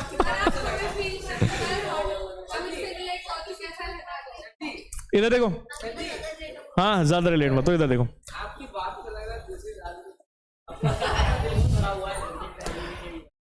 पहले तो हो रहे थे यार। हाँ अरे रुक जाए, पहले समझ लो, उसके बाद हल्का करते हैं आराम से। ठीक है, a chemical reaction involves breaking of chemical bonds already present in the reactant molecules. जो तुम्हारे रिएक्टेंट में जो बॉन्ड्स हैं ना वो ब्रेक होते हैं और नए बॉन्ड्स बनते हैं। समझ में आ रहा है, forming a new chemical bonds to give the product. तो केमिकल रिएक्शन में होता क्या है, simply rearrangement of atoms. Atoms आपस में क्या करते हैं, रीअरेंज करते हैं। ठीक है, ये चीज समझ में आई, हाँ या नहीं आई, सब आ रहा है समझ में, हाँ अच्छा। केमिकल इक्वेशन क्या होता है भाई, किसी भी केमिकल रिएक्शन को जब लिखते हो ना, फॉर एग्जांपल जैसे कोई केमिकल रिएक्शन हुआ, मान लेते हैं हाइड्रोजन और ऑक्सीजन आपस में रिएक्ट करके क्या बना रहे हैं, कार्बन डाइऑक्साइड या कार्बन लो, कार्बन और ऑक्सीजन आपस में रिएक्ट करते हैं तो बनता क्या बेटा, कार्बन डाइऑक्साइड। तो इसको क्या कहते हैं हम, केमिकल इक्वेशन। और जब इसी केमिकल इक्वेशन के लिए मैं किसका यूज करता हूं, इसे description of a chemical reaction in short form is called chemical equation. एक केमिकल रिएक्शन को मैंने क्या करा, शॉर्ट फॉर्म में रिप्रेजेंट करा। इतना ना बोल करके कार्बन ऑक्सीजन के साथ रिएक्ट कर रहा है और कार्बन डाइऑक्साइड बना रहा है, उसको मैंने क्या करा, शॉर्ट में लिख दिया। इससे पता चल रहा है ना कार्बन ऑक्सीजन के साथ रिएक्ट करके क्या बना रहा है, कार्बन डाइऑक्साइड। तो इसको क्या बोलते हैं हम, केमिकल इक्वेशन। अब इसके लिए भी अगर कार्बन और ऑक्सीजन के लिए मैं किसका यूज करता हूं, सिंबल्स का यूज करता हूं। किसका यूज करता हूं, जैसे कार्बन का सिंबल क्या होता है, ऑक्सीजन का सिंबल क्या होता है, और बनता क्या है, कार्बन डाइऑक्साइड का फॉर्मूला क्या होता है, CO2। तो दैट इज कॉल्ड स्केलेटल, क्या वर्ड आ जाता है, स्केलेटल केमिकल इक्वेशन। समझ में आ रहा है, मंदी पे आ रहा है भाई, आ रहा है, सब आ रहा है। तुम तो यार चैंपियन आदमी हो यार, तुम्हें थोड़ी बोला यार, बगल वाले को। दिल मत तोड़ो, अभी बाद में टूटेगा। कार्बन प्लस ऑक्सीजन क्या बन रहा है, कार्बन, तुम्हारा नहीं टूटेगा, रहने दो। कार्बन प्लस ऑक्सीजन, कार्बन के सिंबल कार्बन, ऑक्सीजन का सिंबल O2, और क्या बन रहा है हमारे पास, CO2। समझ में आ रहा है आदित्य, पक्का? अरे समझ में आ रहा है भाई तुम्हें कुछ, पक्का? क्वेश्चन पूछूं, हैं ना पूछूं, टाइम नहीं बचा, कितना टाइम है तुम्हारे पास? हाँ मैं भी फ्री हूं, मेरी टेंशन क्या ले रहे हो? अच्छा, how can a chemical equation be made more informative. अगर एक केमिकल इक्वेशन को और ज्यादा इन्फॉर्मेटिव कैसे बना सकते हो, तो देखो ध्यान से। क्वेश्चन बोर्ड में आता है। How can a chemical equation be made more informative, तो कैसे कर सकते हो, जैसे एक छोटा सा एग्जांपल ले लो। हाँ इधर सुनो, एक मिनट रुक जाओ, एक सेकंड रुक जाओ। जैसे अगर तुम्हें एक इक्वेशन को और इन्फॉर्मेटिव बनाना है तो क्या करोगे, जैसे एक छोटा सा एग्जांपल देता हूं मैं, ठीक है। जैसे Na2SO4, वही वाला एग्जांपल देता हूं। Na2 नाम क्या है इसका, सोडियम सल्फेट। इसके साथ साथ है ना इसका स्टेट भी लिख दो। स्टेट क्या है, सॉलिड, लिक्विड, गैस होता है। किसी सॉलिड को अगर तुम लिक्विड में डिसॉल्व करते हो ना तो वो एक्वस स्टेट बनता है। क्या बनता है, एक्वस। तो उसको रिप्रेजेंट करते हैं AQ से, ऐसे AQ। इसके साथ साथ आपने स्टेट भी बता दी इसकी, तो इंफॉर्मेशन और बढ़ गई ना। उसके अलावा हाँ, एक्वस स्टेट बता दिया आपने, प्लस साथ में जैसे BaCl2, इसका स्टेट भी क्या होता है, एक्वस। ये आपस में रिएक्ट करते हैं। रिएक्ट करने के बाद क्या बनता है हमारे पास, क्या बनता है, BaSO4। क्या बनता है भाई, BaSO4 प्लस NaCl। ये सॉरी NaCl तुम्हारा सॉलिड में, ठीक है ना। ये लेकिन ये भी डिसॉल्व रहता है ना, ये भी सॉरी इसमें डिसॉल्व रहता है। ये BaSO4 तुम्हारा ये डिसॉल्व नहीं होगा ना, BaSO4 सॉलिड प्लस एक्वस, ठीक है, ये आ जाएगा। अब जो आपने इसके साथ में जो स्टेट लिख दिया ना, इससे और इंफॉर्मेशन बढ़ गई ना भाई आदित्य, और बढ़ गई ना। तो इससे तुम्हारी how can a chemical equation be made more informative. अब अगर तुम्हें ये बताना है कि BaSO4 का क्या बना है, प्रेसिपिटेट बना है, तो प्रेसिपिटेट के लिए क्या सिंबल यूज कर दो, ये नीचे वाला, ठीक है। अगर इस पूरे रिएक्शन में अगर आप हीट सप्लाई कर रहे हो, हीट के लिए सिंबल का यूज करते हैं हम, ये ट्रायंगल, ठीक है। ये चीज समझ में आ रही है। सॉलिड के लिए हम किसका यूज करते हैं, S। लिक्विड के लिए किसका यूज करते हैं, L। गैस के लिए किसका यूज करते हैं, G। एक्वस के लिए किसका स्टेट यूज करते हैं हम, AQ। AQ क्यों, AQ, ठीक है। अगर ठीक है ना, हीट के लिए हो गया। अगर कोई गैस रिलीज हो रही है,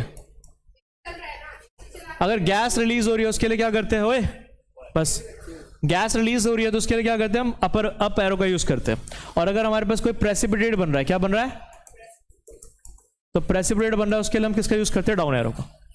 इन सब चीज़ों का, जैसे यहाँ पर प्रेसिपिटेट बन रहा है तो मैंने क्या यूज़ करा, डाउन एरो का। तो इससे क्या हो सकती है, तुम्हारी केमिकल इक्वेशन और ज़्यादा इंफॉर्मेटिव हो जाएगी। अब और देखते रहना, बता रहा हूँ और भी लिख रहा हूँ, ठीक है। इतना समझ में आया? बता रहा हूँ, बताओ। ये गैस रिलीज प्रेसिपिटेट, ठीक है ना। इस एरो का मतलब होता है कि पूरी की पूरी रिएक्शन किस डायरेक्शन में चल रही है, इस डायरेक्शन में चल रही है, एक पर्टिकुलर डायरेक्शन में चल रही है। एक होता है हमारे पास ऐसे बनाते हैं, इसका मतलब होता है ये रिएक्शन कैसी है बेटा, रिवर्सिबल रिएक्शन है। कैसे रिएक्शन है, ये दोनों डायरेक्शन में हो सकती है, मतलब रिएक्टेंट से प्रोडक्ट बन रहा है और प्रोडक्ट ब्रेक होकर के क्या बन रहा है, रिएक्टेंट बन रहा है। और इसका मतलब अगर इस एरो का मतलब होता है कि डायरेक्शन कैसी है, इरिवर्सिबल, या only in one direction, irreversible. अब अगला आता है बैलेंस्ड केमिकल इक्वेशन। क्या होता है बैलेंस्ड केमिकल इक्वेशन, ये इंपॉर्टेंट है। यहां से मेन चीज स्टार्ट हो रही है, बैलेंसिंग। बैलेंसिंग का क्वेश्चन आता ही आता है, पीवाई क्यों कराऊंगा, 10 साल के जो आए हुए क्वेश्चन है ना बोर्ड में, वो कराऊंगा अब इसके बाद। तो बैलेंसिंग करनी है। बैलेंसिंग का मतलब क्या होता है, क्या कैसे बैलेंस होता है, 50 ग्राम इधर 50 ग्राम इधर 100 ग्राम होगा, बहुत बढ़िया।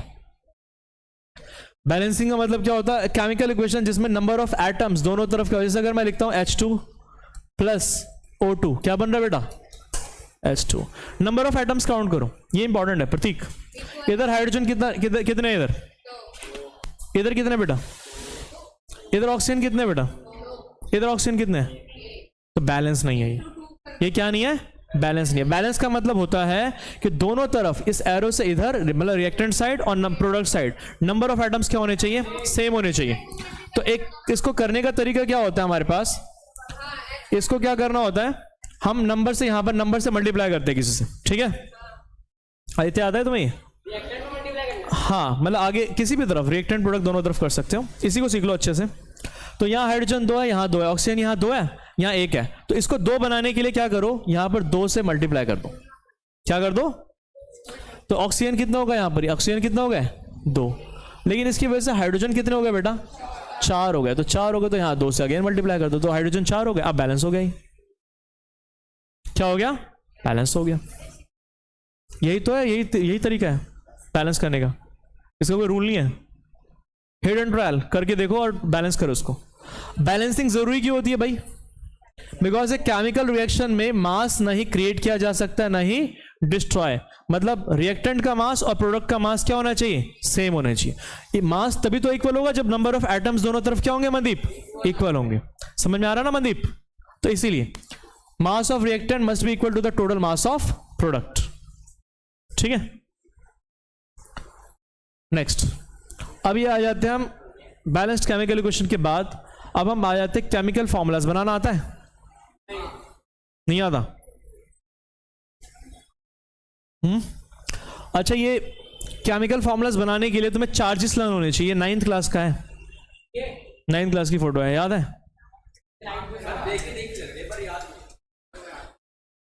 सोडियम का सिंबल क्या होता है, Na, और उस पर चार्ज कितना होता है, +1।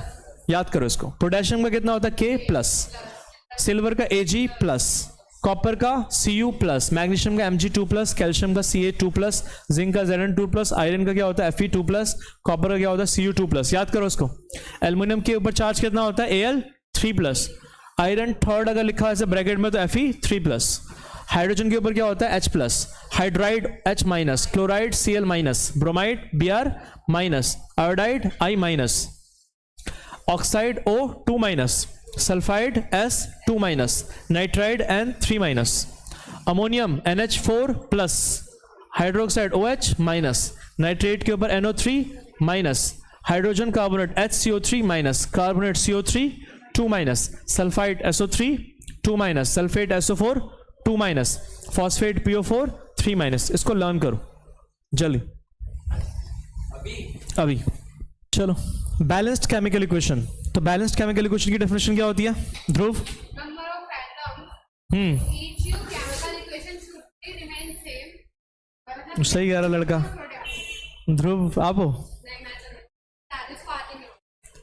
अच्छा, तो बैलेंस्ड केमिकल इक्वेशन क्या होती है भाई? किसी भी इक्वेशन के अंदर नंबर ऑफ एटम्स क्या होने चाहिए? रिएक्टेंट साइड और प्रोडक्ट साइड दोनों क्या होने चाहिए? इक्वल। जैसे एग्जांपल अगर मैं दूं H2 प्लस का O2, हाइड्रोजन और ऑक्सीजन को जब कंबाइन करते हो तो बनता क्या हमारे पास? H2 बनता है ना। अब इधर नंबर ऑफ एटम्स कितने हैं हमारे पास? हाँ, इधर कितने हैं? 2।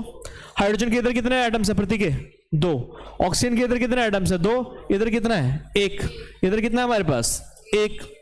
तो अगर मुझे इसको बैलेंस करना है तो नंबर ऑफ एटम्स दोनों तरफ क्या होने चाहिए? सेम। तो इधर हमारे पास 1 ऑक्सीजन का एटम है, तो बैलेंस करने के लिए हम आगे मल्टीप्लाई करते हैं। क्या करते हैं? आगे किसी नंबर से मल्टीप्लाई करते हैं। तो यहां पर क्या हो गया? ऑक्सीजन तो यहां पर 2 हो गए, लेकिन इसकी वजह से हाइड्रोजन 4 हो गए। तो हाइड्रोजन को यहां पर 4 करने के लिए यहां पर भी 2 से मल्टीप्लाई कर दो, हो गया ये बैलेंस्ड।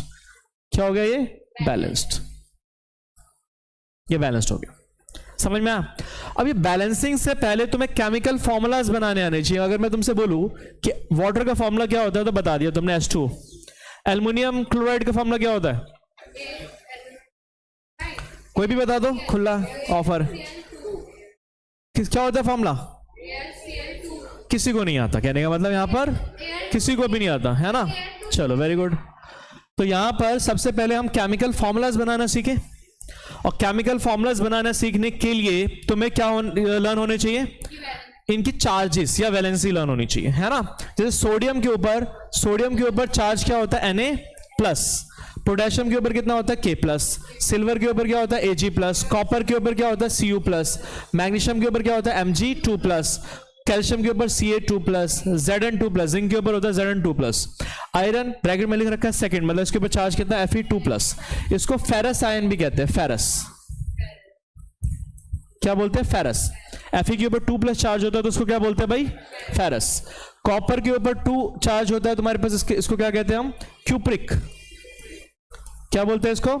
क्यूप्रिक। और अगर इसके ऊपर 1 चार्ज होता है तो उसको बोलते हैं क्यूप्रस।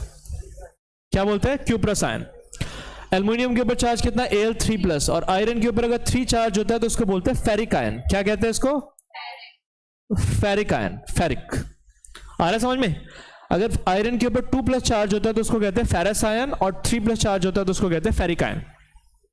हाइड्रोजन के ऊपर चार्ज होता है H+। हाइड्राइड के ऊपर, अब यहां पर जिनके पास भी पॉजिटिव चार्ज होता है उनको क्या बोलते हैं भाई? कटायंस। क्या बोलते हैं? कटायंस। और जिनके ऊपर नेगेटिव चार्ज होते हैं उसको क्या कहते हैं? अनायंस।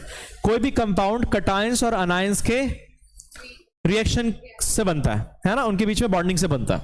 तो अनायंस अगर हम यहां पर देखें तो इस पे चार्ज क्या हमारे पास? H-। क्लोराइड के ऊपर चार्ज क्या होता है? Cl-। हाइड्राइड के ऊपर H-। Br के ऊपर, ब्रोमाइड के ऊपर Br-। आयोडाइड के ऊपर I-। ऑक्साइड के ऊपर O2-। सल्फाइड के ऊपर S2-। नाइट्राइड के ऊपर N3-।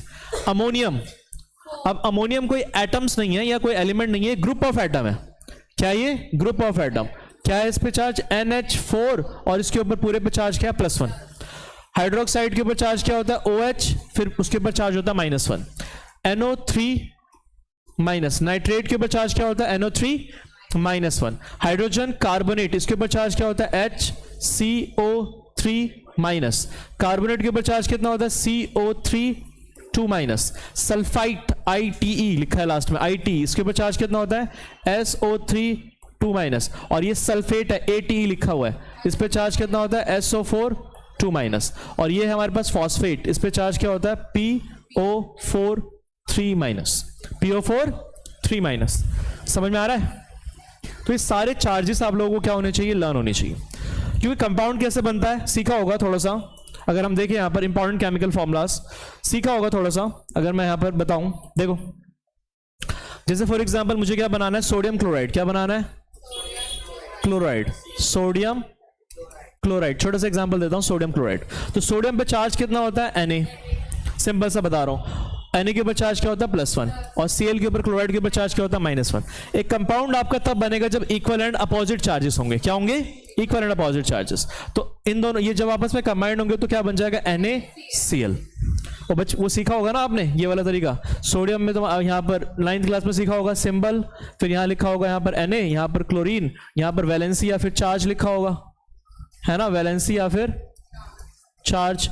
और यहाँ पर हमारे पास वैलेंसी कितनी है? इसके ऊपर वैलेंसी या फिर चार्ज लिखा होगा यहाँ पर। तो वैलेंसी Na के ऊपर चार्ज कितना होता है +1 और इस पे कितना होता है -1। और हमने क्या करा होगा आपने 9th क्लास में, इसको इस चार्ज को इससे मल्टीप्लाई कर दो, इस चार्ज को इससे मल्टीप्लाई कर दो, तो NaCl बन गया। Na के साथ 1, Cl के साथ 1, 1 1 हम लिखते नहीं है जनरली, तो NaCl बन गया हमारा कंपाउंड। ऐसे ही करा था ना। सिमिलरली अगर मैं बात करूं यहां पर क्या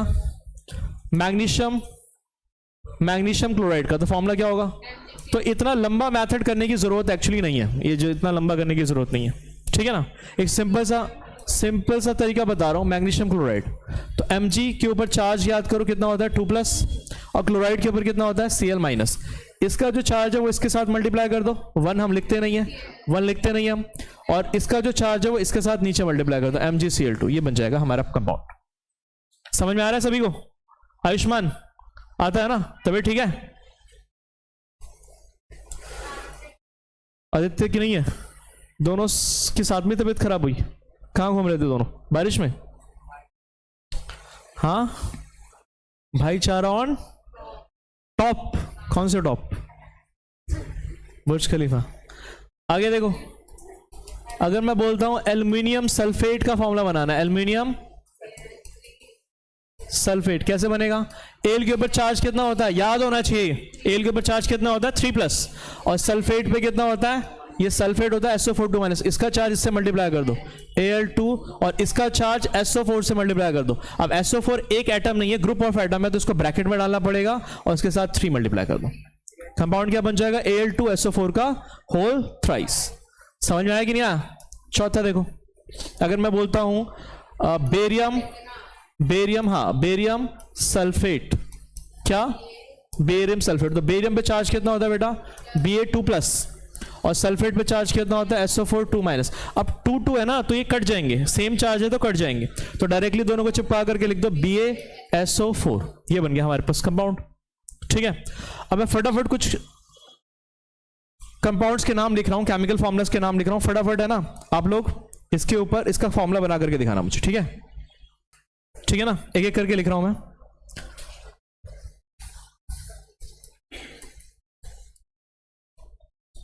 कुछ समझ नहीं आया प्लीज पूछ लो।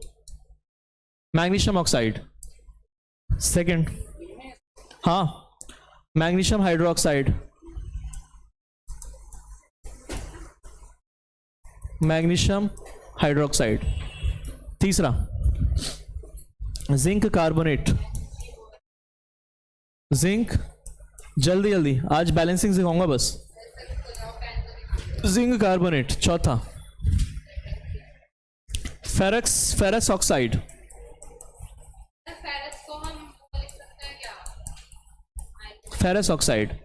पांचवा फेरिक ऑक्साइड, लिख सकते हैं ना, फेरस को हम Fe लिख सकते हैं ना, Fe होता है बेटा, चार्ज कितना होता है वो देखो, फेरिक ऑक्साइड। तो FeO बन जाएगा। 6 का लिखना स्टार्ट करो एकदम फटाफट। ग्लूकोज का फॉर्मूला कैल्शियम ऑक्साइड,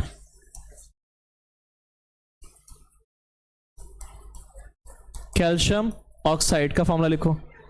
8वां सर ये भी लिखना है क्या, कैल्शियम हाइड्रोक्साइड। कि मैग्नीशियम ऑक्साइड वगैरह लिखना है क्या, एक फॉर्मूला बना दे।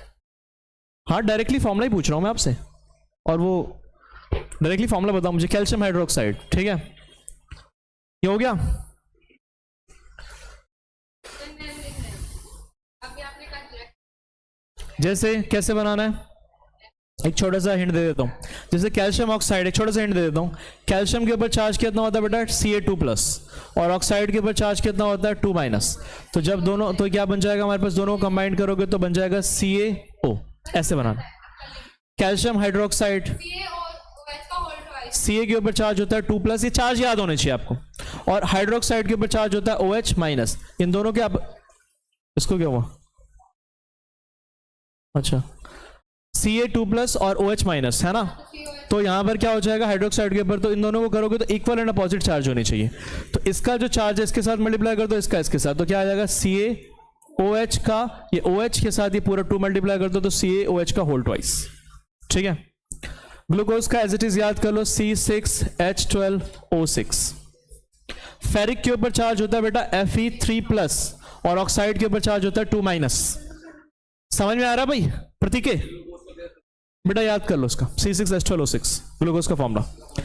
हाँ डायरेक्टली। फेरिक ऑक्साइड का फॉर्मूला क्या होता है हमारे पास? फेरिक के ऊपर चार्ज क्या होता है 3+, ऑक्साइड के ऊपर क्या होता है बेटा 2-।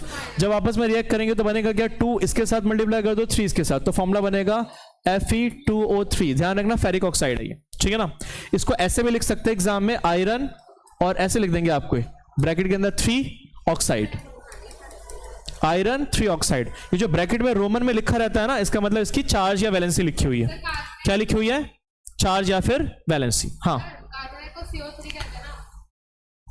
हाँ CO3 2-।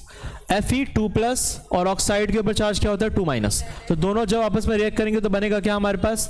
FeO। इक्वल चार्ज से कट जाएंगे तो FeO दोनों चिपका करके लिख दो। जिंक, जिंक के ऊपर चार्ज क्या होता है? Zn2+ और CO3 2-। ये जब दोनों आपस में रिएक्ट करेंगे 2 और 2+ 2- कैंसिल हो जाएंगे, तो ZnCO3 आ जाएगा। उसके बाद अगर हम बात करें मैग्नीशियम हाइड्रोक्साइड की, तो Mg के ऊपर चार्ज होता है 2+ और हाइड्रोक्साइड के ऊपर -1। जब आपस में रिएक्ट करेंगे तो इसका 1 इसके साथ मल्टीप्लाई कर दो और इसका 2 इसके साथ, तो क्या बन जाएगा? MgOH का whole twice. Magnesium oxide Mg2+ और ऑक्साइड के ऊपर चार्ज क्या होता है 2-। जिसको नहीं आता यहाँ देख लो, तो यहाँ पर कंपाउंड क्या बन जाएगा? MgO, क्योंकि 2+ 2- कैंसिल हो जाएगा MgO। ये सारे हैं, ठीक है। क्लियर है यहाँ तक सभी को? हाँ कोई दिक्कत? प्रतीक तुम बताओ कि इन्होंने पहले भी कर रखा है, तुम्हें आया समझ में? तुम्हें समझ में आ रहा है इसमें तुम्हें लर्न क्या होना चाहिए? अगर लर्न नहीं है तो लर्न क्या होना चाहिए? तुम्हें लर्न होना चाहिए कैल्शियम ऑक्साइड का फॉर्मूला, तो चार्ज पता होना चाहिए। Ca के ऊपर चार्ज क्या होता है 2+ और ऑक्साइड के ऊपर चार्ज क्या होता है बेटा 2-। इक्वल एंड अपोजिट चार्जेस से कट जाएंगे, 2+ 2- कैंसिल हो जाएगा, CaO आ जाएगा। इधर ओए मंदी पे बेटा, बाद में यारी दोस्ती बाद में। हाइड्रोजन क्लोराइड किस चीज में 19-20 का फर्क है भाई? फेरस नाइट्रेट मैं लिख रहा हूं, जिसको आते फटाफट बनाओ।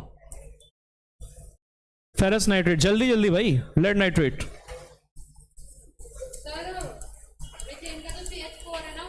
हाँ बेटा लेड नाइट्रेट। बेटा सर NO है क्या? नहीं बेटा,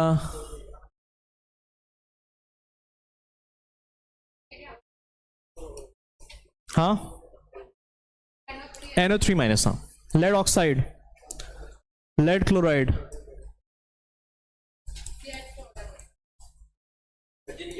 हाँ बेटा चल इसलिए लिख रहा हूं, फटाफट लिखो, फटाफट लिखो करो।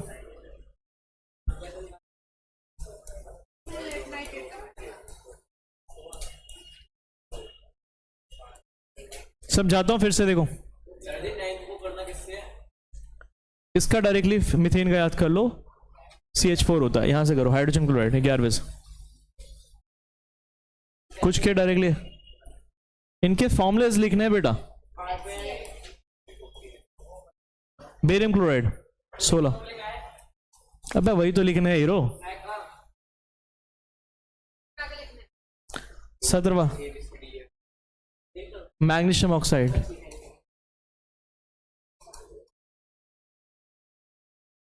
सर उसका बना 18वां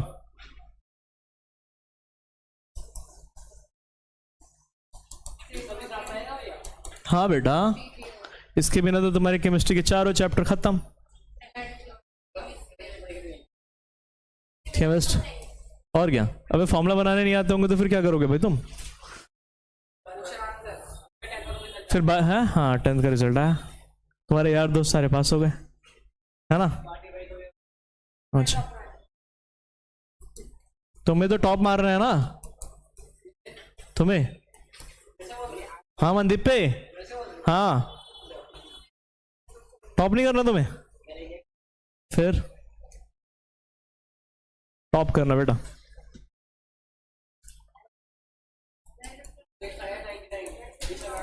अच्छा एल्युमिनियम क्लोराइड, आपने मैग्नीशियम ऑक्साइड दोबारा दे दिया। एक सेकंड, हाँ चलो भाई कौन सा वाला 17 और 18 दो बार हो गया। ये मैग्नीशियम ऑक्साइड है, मैग्नीशियम क्लोराइड है। पहले भी तो ये था, मैग्नीशियम ऑक्साइड 2 बार हो गया। हमने बना लिया। कोई नहीं, कोई नहीं, कोई नहीं, कोई नहीं, जो आ गया लिख लो। ओए बड़ा फेल हो जाओगे।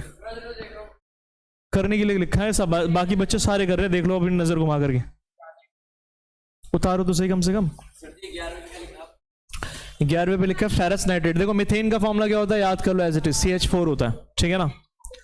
हाइड्रोजन क्लोराइड, इधर देखो हाइड्रोजन के ऊपर चार्ज क्या होता है बेटा, H+। इधर देखो मनदीप पे, हाइड्रोजन के ऊपर चार्ज क्या होता है, H+, और क्लोराइड के ऊपर चार्ज क्या होता है, -1। तो जब दोनों के आपस में रिएक्ट कराओगे तो इक्वल एंड अपोजिट चार्जेस है ना, तो क्या बन जाएगा बेटा प्रतीक, HCl। फेरस के ऊपर चार्ज क्या होता है, तो फेरस के ऊपर चार्ज होता है 2+, और नाइट्रेट के ऊपर चार्ज क्या होता है, NO3-। क्या होता है, तो इसका चार्ज यहां देखो मनदीप, इसका चार्ज इसके साथ मल्टीप्लाई कर दो 1 Fe के साथ, और इसका चार्ज इसके साथ मल्टीप्लाई कर दो, तो क्या बन जाएगा Fe। 2 इसके साथ मल्टीप्लाई करोगे तो Fe NO3 का होल ट्वाइस। नहीं कोई मुश्किल नहीं है। क्या बोला, इसका जो चार्ज है -1 है ना, तो 1 Fe के साथ मल्टीप्लाई करो, 1 लिखते नहीं हम, और इसका 2 जो है NO3 के साथ मल्टीप्लाई कर दो, NO3 ब्रैकेट लगाओ, 2 लगा दो, खत्म। लेड नाइट्रेट देखो इधर, Pb के ऊपर चार्ज क्या होता है बेटा, लेड का सिंबल होता है Pb, और नाइट्रेट का क्या होता है NO3-। दोनों में रिएक्शन होगा तो बनेगा Pb, इसका 1 इसके साथ मल्टीप्लाई करो, और इसका 2 जो है NO3 के साथ, तो Pb NO3 का होल ट्वाइस। आ रहा है समझ में मनदीप। अगर इसका PBO बनेगा, लेड ऑक्साइड का देखो, लेड के ऊपर चार्ज होता है बेटा Pb 2+, और ऑक्साइड के ऊपर होता है 2-। तो जब इक्वल एंड अपोजिट चार्जेस है ना, तो क्या हो जाएंगे, कैंसिल हो जाएंगे, 2 से 2, तो PbO। ये PB लेड क्लोराइड देखो, Pb इस पे चार्ज होता है 2+, और इस पे Cl-। क्या बनेगा इधर देखो मनदीप पे, 1 इसके साथ 2 इसके साथ, तो क्या बन जाएगा PbCl2। अब आ रहा है समझ में, चार्जेस लाइन होने चाहिए। सोडियम के ऊपर चार्ज होता है Na+, और सल्फेट पे कितना होता है 2-। कितना होता है, तो यहां क्या बन जाएगा Na, ये 2 इसके साथ मल्टीप्लाई होगा, और 1 इसके साथ, Na2SO4। क्या कह रहे हो बेटा, किसका किसका, PbKS।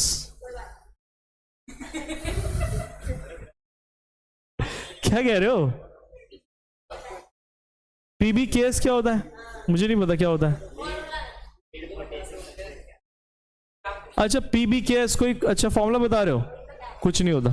Barium chloride BaCl2, Ba2+, और क्लोराइड के ऊपर क्या होता है Cl-। तो क्या बन जाएगा हमारे पास formula BaCl2। Magnesium oxide Mg2+, और O2-। आपस में रिएक्ट होगा तो क्या बन जाएगा MgO। मैग्नीशियम क्लोराइड Mg के ऊपर 2+, और क्लोरीन के ऊपर -1, तो क्या बन जाएगा हमारे पास MgCl2। एल्युमिनियम के ऊपर चार्ज होता है बेटा, अभी कराया ना तुम्हें प्रतीक, एल्युमिनियम के ऊपर 3+, और सल्फेट के ऊपर होता है बेटा SO4 2-। ये फॉर्मूला होता है इसका। तो क्या बताया, हाँ ये 2 इससे मल्टीप्लाई होगा, 2 जो है Al से मल्टीप्लाई होगा तो बन जाएगा Al2, और ये 3 SO4 के साथ मल्टीप्लाई होगा तो आ जाएगा SO4 और whole thrice MgI2। Aluminium chloride तो एल्युमिनियम Al3+, और क्लोरीन के ऊपर होता है -1, तो क्या बन जाएगा, इसका 1 इसके साथ 3 इसके साथ, तो AlCl3। ठीक है, ये समझ में आया। और दे रहा हूं। नेक्स्ट देखो कितने हो गए थे पीछे, 20 हो गए थे, 21 पे देखो, पोटेशियम आयोडाइड बना भाई। राइटिंग क्लियर है प्रतीक के, बढ़िया। कौन कह रहा है, युग खुराना। पोटेशियम आयोडाइड, आगे लिखो पोटेशियम नाइट्रेट।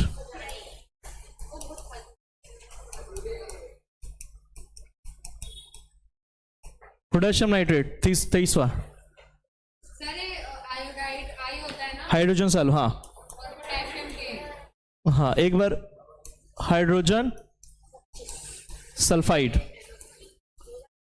ये वाली अच्छे से सीख लेना, यहीं से केमिस्ट्री स्टार्ट है, समझ लेना। और क्या बेटा,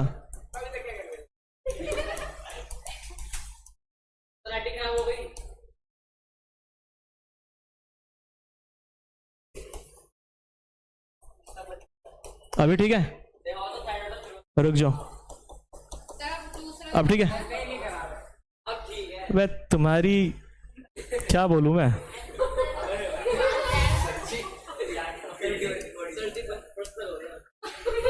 सही में हाँ,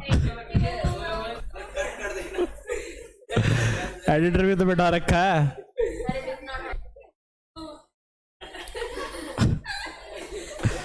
25वां एल्युमिनियम हाइड्रोक्साइड अमोनिया। अमोनिया तो NH4 होता है ना। ए यार ऐसा मत करो यार,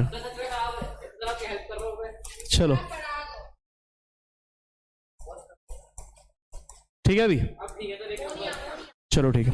26वां तब अमोनिया NH3 भी होगा।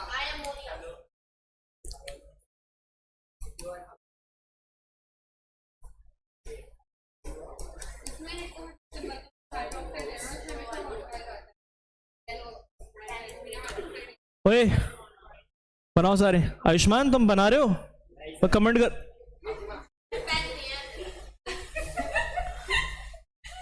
यार तुम अलग ही लेवल के इंसान हो यार। नहीं है, तुम क्या कर रहे हो? पेन दे दो भाई बेचारे को कोई। सर ये अमोनियम NH4 होता है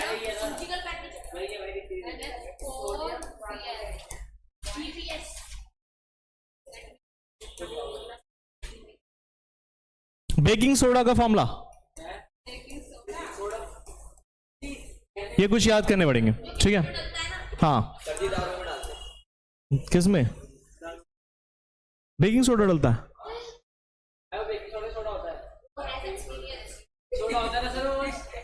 सोडा होता है। पोटेशियम आयोडाइड इधर देखो कहाँ डलता है, वो सब अपना देख लेना जहाँ डालना है। पोटेशियम आयोडाइड इधर देख लो, सोडा में डालना है, पानी में डालना है। इश इधर देखो के प्लस, पोटेशियम का सिंबल क्या होता है? के प्लस। आयोडाइन आयोडाइन आयोडाइन का क्या होता है? आयोडीन का क्या होता है? आई और इस पे -1, तो के प्लस और आई माइनस, तो क्या बनेगा बेटा? के आई प्लस इक्वलेंट अपोजिट चार्जेस है ना, तो क्या बनेगा? के आई। पोटेशियम का सिंबल के प्लस और नाइट्रेट का कितना होता है बेटा? NO3 माइनस, तो क्या बनेगा? के NO3। कोई दिक्कत मनदीप, समझ में आ रहा है बेटा? ये चार्ज याद करने पड़ेंगे। पोटेशियम के ऊपर चार्ज होता है के प्लस और नाइट्रेट का चार्ज होता है, आज तो मैं लर्न करवाया ना प्रतीक, मैंने बोला ना NO3 के ऊपर चार्ज होता है -1।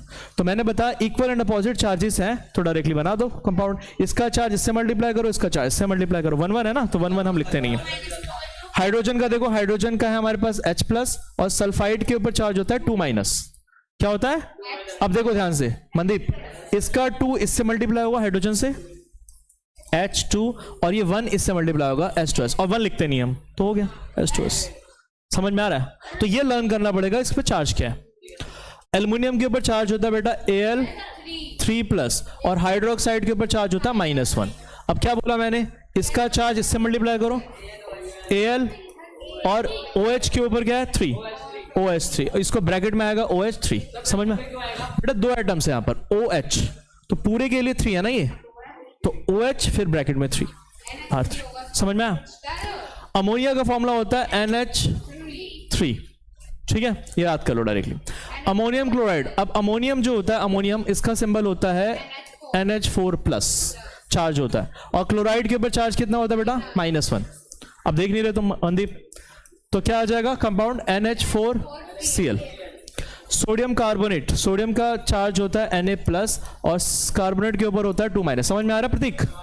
प्रतीक समझ में आ रहा है? तो यहां पर क्या बच जाएगा? Na और ये 2 बेटा इससे मल्टीप्लाई करोगे Na2 और CO3।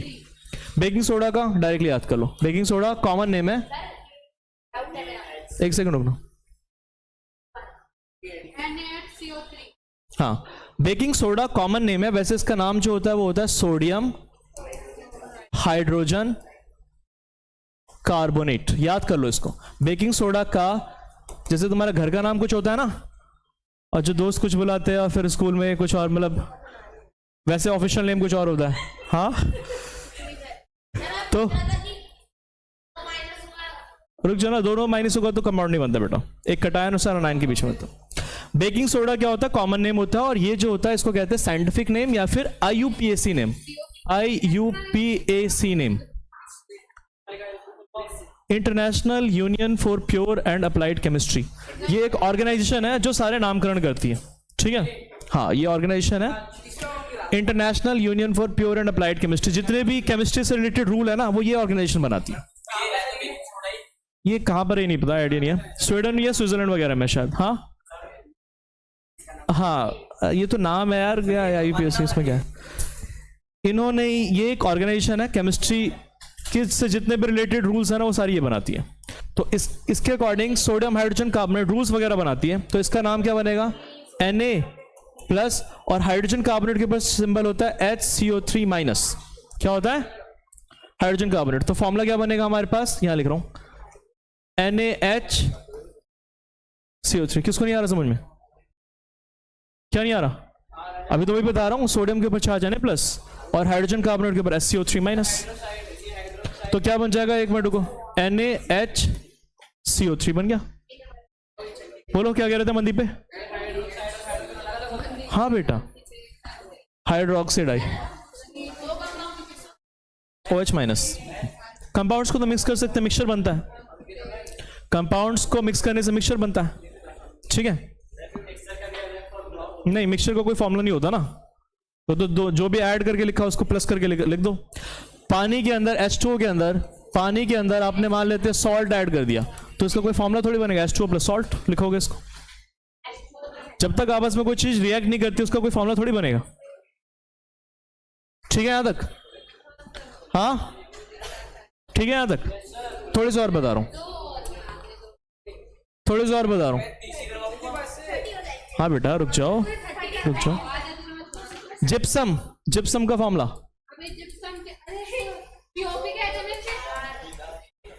Gypsum, bleaching powder. किसने करा ब्लीचिंग, यार सही है राइटिंग।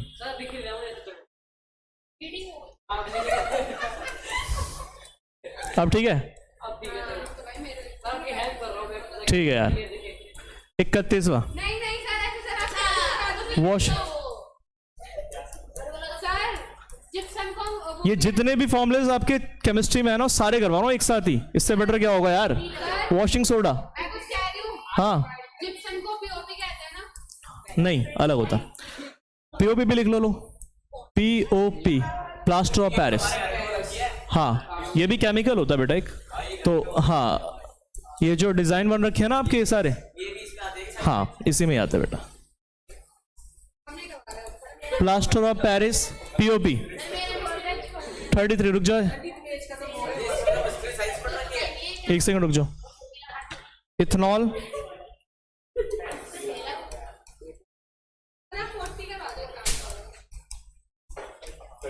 एसीटोन। हाँ बेटा रुक जाओ एक मिनट, ये लो बनाओ इनके फॉर्मुलेस। विनेगर, विनेगर सिरका चाउमीन में डालती है, उसका फॉर्मूला चाउमीन में डालती है, वही तो बोला।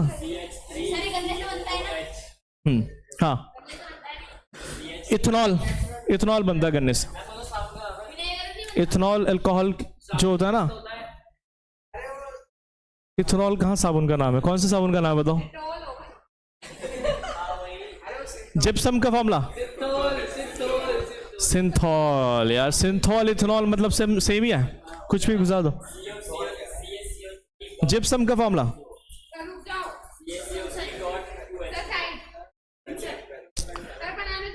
जिप्सम का फॉर्मूला ये आपके बता रहा हूं, जैसे ये हार्ड बनने के, ये डिजाइन दिखाई दे रहा है, प्लास्टर ऑफ पेरिस क्या होता है, POP पाउडर होता है। पाउडर में पानी जब मिला देते हो तो हार्ड हो जाता है ना, तो उसको कहते हैं जिप्सम। जो प्लास्टर वगैरह जो लगता है ना आपके हाथ जब टूट जाते हैं, तो वो क्या होता है, जिप्सम होता है। वो POP हार्ड होने के बाद बन जाता है जिप्सम।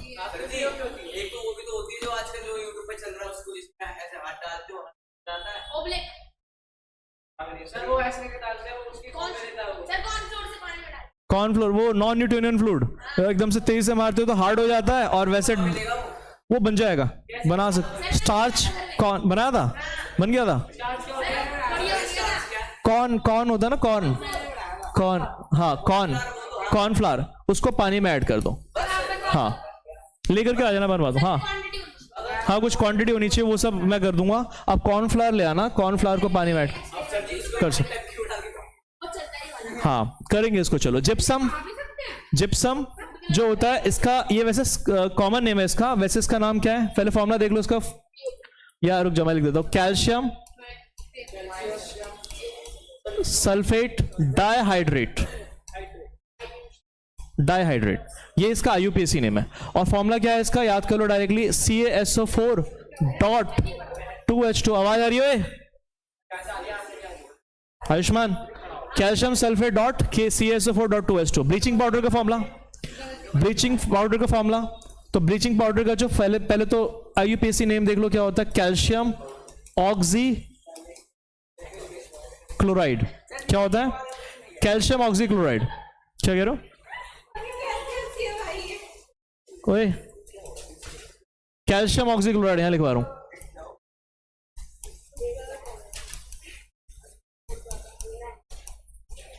फॉर्मूला क्या होता है ब्लीचिंग पाउडर का? ब्लीचिंग कराते हैं ना? हाँ हाँ हाँ हाँ हाँ, मम्मियाँ जो करती हैं।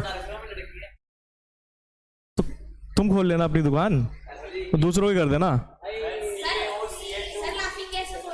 N2 N2 ठीक है, नाइट्रस ऑक्साइड। वॉशिंग सोडा का फॉर्मूला, वॉशिंग डिटर्जेंट जो होता है उसका भी फॉर्मूला होता है Na2CO3.10H2 इसका नाम क्या होता है, साइंटिफिक नेम क्या होता है इसका? मतलब होता है, बताऊंगा चैप्टर के लास्ट में। वाटर ऑफ क्रिस्टलाइजेशन कहते हैं इसको। इसको क्या कहते हैं? ये जो डॉट है ना, इसको कहते हैं water of crystallisation. Water of crystallisation मतलब एक वॉशिंग सोडा के एक पार्टिकल के अंदर है ना 10 मॉलिक्यूल्स होंगे वाटर के। इसका नाम क्या है? सोडियम। समझ में आ रहा है प्रतीक? प्रतीक समझ में आ रहा है? सोडियम कार्बोनेट और डॉट 10H2 को क्या लिखोगे तुम? डेका हाइड्रेट। बस इतना ही है, ज्यादा नहीं कर रहा। Plaster of Paris, plaster of Paris. तो प्लास्टर ऑफ पेरिस का फॉर्मूला क्या होता है? CaSO4.12H2। क्या होता है? CaSO4.12H2। इथेनॉल का फॉर्मूला क्या होता है? इथेनॉल, इथेनॉल, इथेनॉल बेटा, इथेनॉल। जो अल्कोहल कंज्यूम करते हैं ना, जो उस अल्कोहल के अंदर 70 to 80% इथेनॉल होता है। पेट्रोल में भी डाल रहे हैं इसको, मिक्सिंग ब्लेंडिंग कर रहे हैं। पेट्रोल के अंदर जैसे अभी आप उसमें जाते हो, क्योंकि पेट्रोल पंप पे जाते हो, तो पेट्रोल के अंदर क्या हो रहा है, लिखा हुआ रहेगा E20 लिखा होगा, देखना, देखा है? तो इसका मतलब क्या हो रहा है? E20 का मतलब क्या है कि आपके 20% पेट्रोल के अंदर 20% जो है वो इथेनॉल मिक्स्ड है। बेटा जैसे पेट्रोल जलता है ना, पेट्रोल को जलाते हो तो जलता है ना, वैसे इथेनॉल भी क्या होता है? कंबस्टिबल लिक्विड होता है, उसको जलाओगे तो आग पकड़ लेता है। तो उसी, हाँ, इथेनॉल ब्लेंडेड, इथेनॉल ब्लेंडिंग हो रही है पेट्रोल के अंदर। इसका फॉर्मूला क्या होता है? बहुत ही इंपॉर्टेंट कंपाउंड है ये, और इसका फॉर्मूला होता है C2H5OH। एक तरह का अल्कोहल है ये, ठीक है। एसीटोन, एसीटोन का फॉर्मूला क्या है? CH3COCH3। देखा होगा ना जो नेल पॉलिश रिमूवर होता है, नेल पॉलिश रिमूवर, थिनर नहीं होता, थिनर, थिनर, थिनर, हाँ हाँ, तो उसी का फॉर्मूला है एसीटोन। और ये विनेगर, ये तो पता ही है, सिरका। तो इसका फॉर्मूला क्या होता है हमारे पास? CH3COOH। ठीक है, ये सारे के सारे इंपॉर्टेंट कंपाउंड्स हैं जो कि आपको लर्न होने चाहिए, ठीक है। बेटा यहां से फेंक के मारूंगा, फेंक के मारूंगा यहां से, कुछ भी फेंक करके मारूंगा, फिर देख लेना। CH3COOH है बैलेंसिंग, जो भी करे थे यहाँ पर 2-2 लगाया था। अब ये बैलेंसिंग के क्वेश्चन 100% एग्जाम में आते हैं बोर्ड में। हाँ, ये हमने बेटा केमिकल फॉर्मूलाज बनाने सीखे हैं कि सोडियम क्लोराइड का फॉर्मूला क्या होता है? NaCl। सोडियम क्लोराइड का फॉर्मूला क्या होता है? NaCl। इसका फॉर्मूला क्या होता है MgCl2, इसका फॉर्मूला क्या होता है Al2SO4 इसका फॉर्मूला क्या होता है BSO। अगर मैं आपसे बोलूं कि बेरियम सल्फेट है, जैसे फॉर एग्जांपल इधर देखो, इधर देखो, ये क्वेश्चन है हमारे पास, ये क्वेश्चन है कि इसको क्या करना है, आपको इक्वेशन में लिखना है। अब इसको लिखना है hydrogen gas combines with nitrogen to form ammonia, दिखाई दे रहा है? तो पता है फॉर्मूला, पता है इसका, कैसे लिखोगे? हाँ, hydrogen gas combined with nitrogen to form ammonia. तो इसके लिए आपको एक फॉर्मूला पता होना चाहिए ना, अमोनिया का फॉर्मूला क्या होता है, अदरवाइज कैसे लिखोगे? तो देखो फिफ्थ क्वेश्चन करा रहा हूं, फिफ्थ का फर्स्ट पार्ट या ए पार्ट देखो। हाइड्रोजन गैस क्या होता है हमारे पास? H2। हाइड्रोजन गैस क्या होती है? H2। नाइट्रोजन क्या होता है हमारे पास? N2। तो हमारे पास बनाता क्या है वो? NH3। अमोनिया का फॉर्मूला क्या होता है? NH3।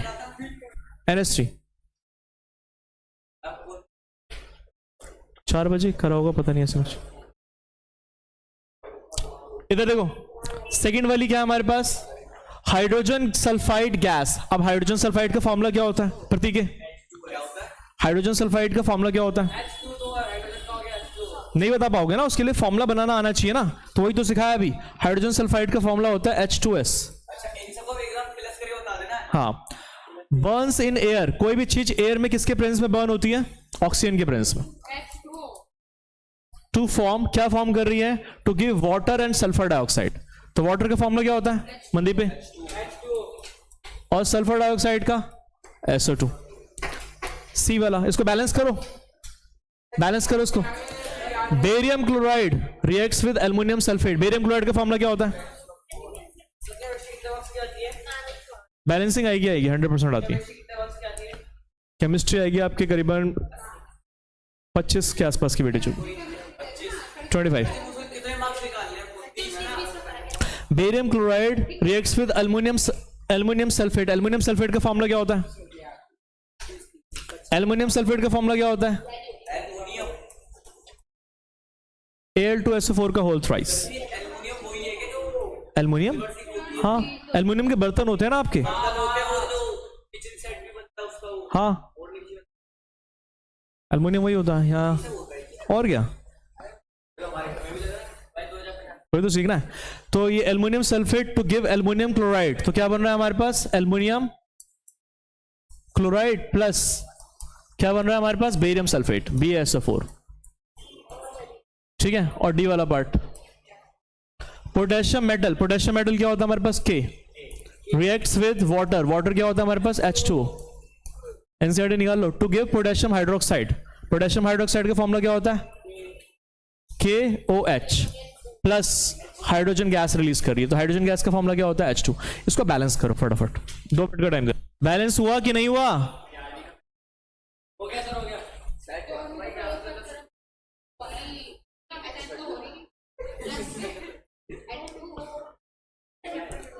पहला वाला बैलेंस्ड है, चेक करना। इधर देखो, अब कोई बोलेगा नहीं कुछ, कोई। हाइड्रोजन इधर 2 है, इधर हाइड्रोजन 3 है बेटा, इधर नाइट्रोजन 2 है, इधर नाइट्रोजन 1 है, बैलेंस नहीं है, तो बैलेंस करना पड़ेगा। नाइट्रोजन इधर 2 है, तो यहां पर क्या करो? 2 से मल्टीप्लाई कर दो।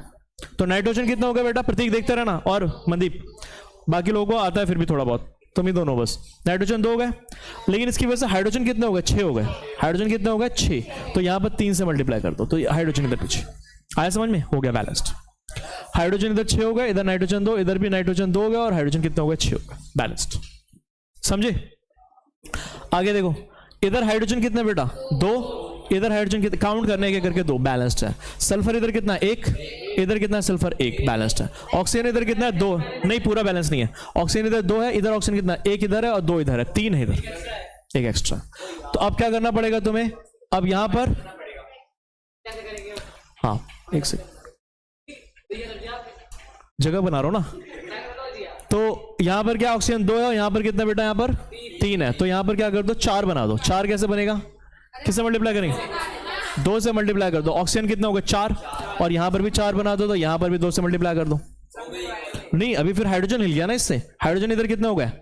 4, तो यहां 4 हो गए, तो यहां पर क्या कर देंगे? 2 से मल्टीप्लाई कर देंगे। लेकिन जब यहां करूंगा तो सल्फर यहां पर कितने हो गए? 2 हो गए। तो यहां पर सल्फर को 2 से मल्टीप्लाई करूंगा तो ऑक्सीजन इधर कितने होगा टोटल? 4 और 2 6 हो गया ना। तो इस 2 को हटाओ और इसकी जगह क्या लिख दो? 3। हो गया बैलेंस। चेक करो, बैलेंस्ड है, बैलेंस है। हाइड्रोजन देखो इधर कितने, हाइड्रोजन 4, इधर देखो इधर कितने 4, सल्फर इधर कितने बेटा 2, सल्फर इंटू 2 2, इधर भी कितने सल्फर 2, ऑक्सीजन इधर कितने तुम्हारे पास 6, इधर भी कितने 2 और 4 6, बैलेंस। समझ में आया कि नहीं? ऐसे बैलेंस करते हैं, इसका हिट रूल नहीं है, हिट एंड ट्रायल लगाओ, ठीक है। अगला इधर देखो, बी है इधर कितने, बेरियम 1, इधर भी कितने 1, क्लोरीन इधर कितने बेटा 2, इधर 3 है, बैलेंस नहीं है ना। तो एक काम करो, 2 और 3 का एलसीएम कितना होता है? 6 बनाओ। तो यहां पर क्या करो, 3 से मल्टीप्लाई करो, तो क्लोरीन कितने होगा 6, यहां पर बेटा 2 से मल्टीप्लाई करो, तो यहां पर भी क्लोरीन कितने होगा 6। इससे एल्युमिनियम कितने हो गए, या इससे बेरियम कितने हो गए, बेरियम कितने हो गए 3 हो गए, तो यहां पर भी 3 से मल्टीप्लाई कर दो, ठीक है। बेरियम 3 हो गए और यहां एल्युमिनियम कितने हो गए 2, देखो यहां एल्युमिनियम 2 ही है, और यहां SO4 कितने, SO4 कितने 3 है, यहां पर भी SO4 कितने, SO4 इंटू 3 हो गए। नहीं बेटा, सल्फर कितने यहाँ पर 3 और ऑक्सीजन कितने, SO4 पूरा कितना है यहाँ पर, SO4 कितना है हमारे पास 1 इंटू 3 है ना, और यहां पर भी कितना SO4 इंटू 3 है, बैलेंस पूरा। अब आ रहा है समझ में? नहीं आ रहा प्रतीक? तुम ध्यान से सुन नहीं रहे। फिर से इधर देखो, के इधर 1 है, इधर 1 है, हाइड्रोजन इधर 2 है, इधर 2 है, 2 और 1 3 है, और ऑक्सीजन इधर 1 है, इधर 1 है, तो यहां पर क्या है 3 इधर हाइड्रोजन उधर 1 है, उधर 2 है, कैसे होगा? किससे बताऊं? हाँ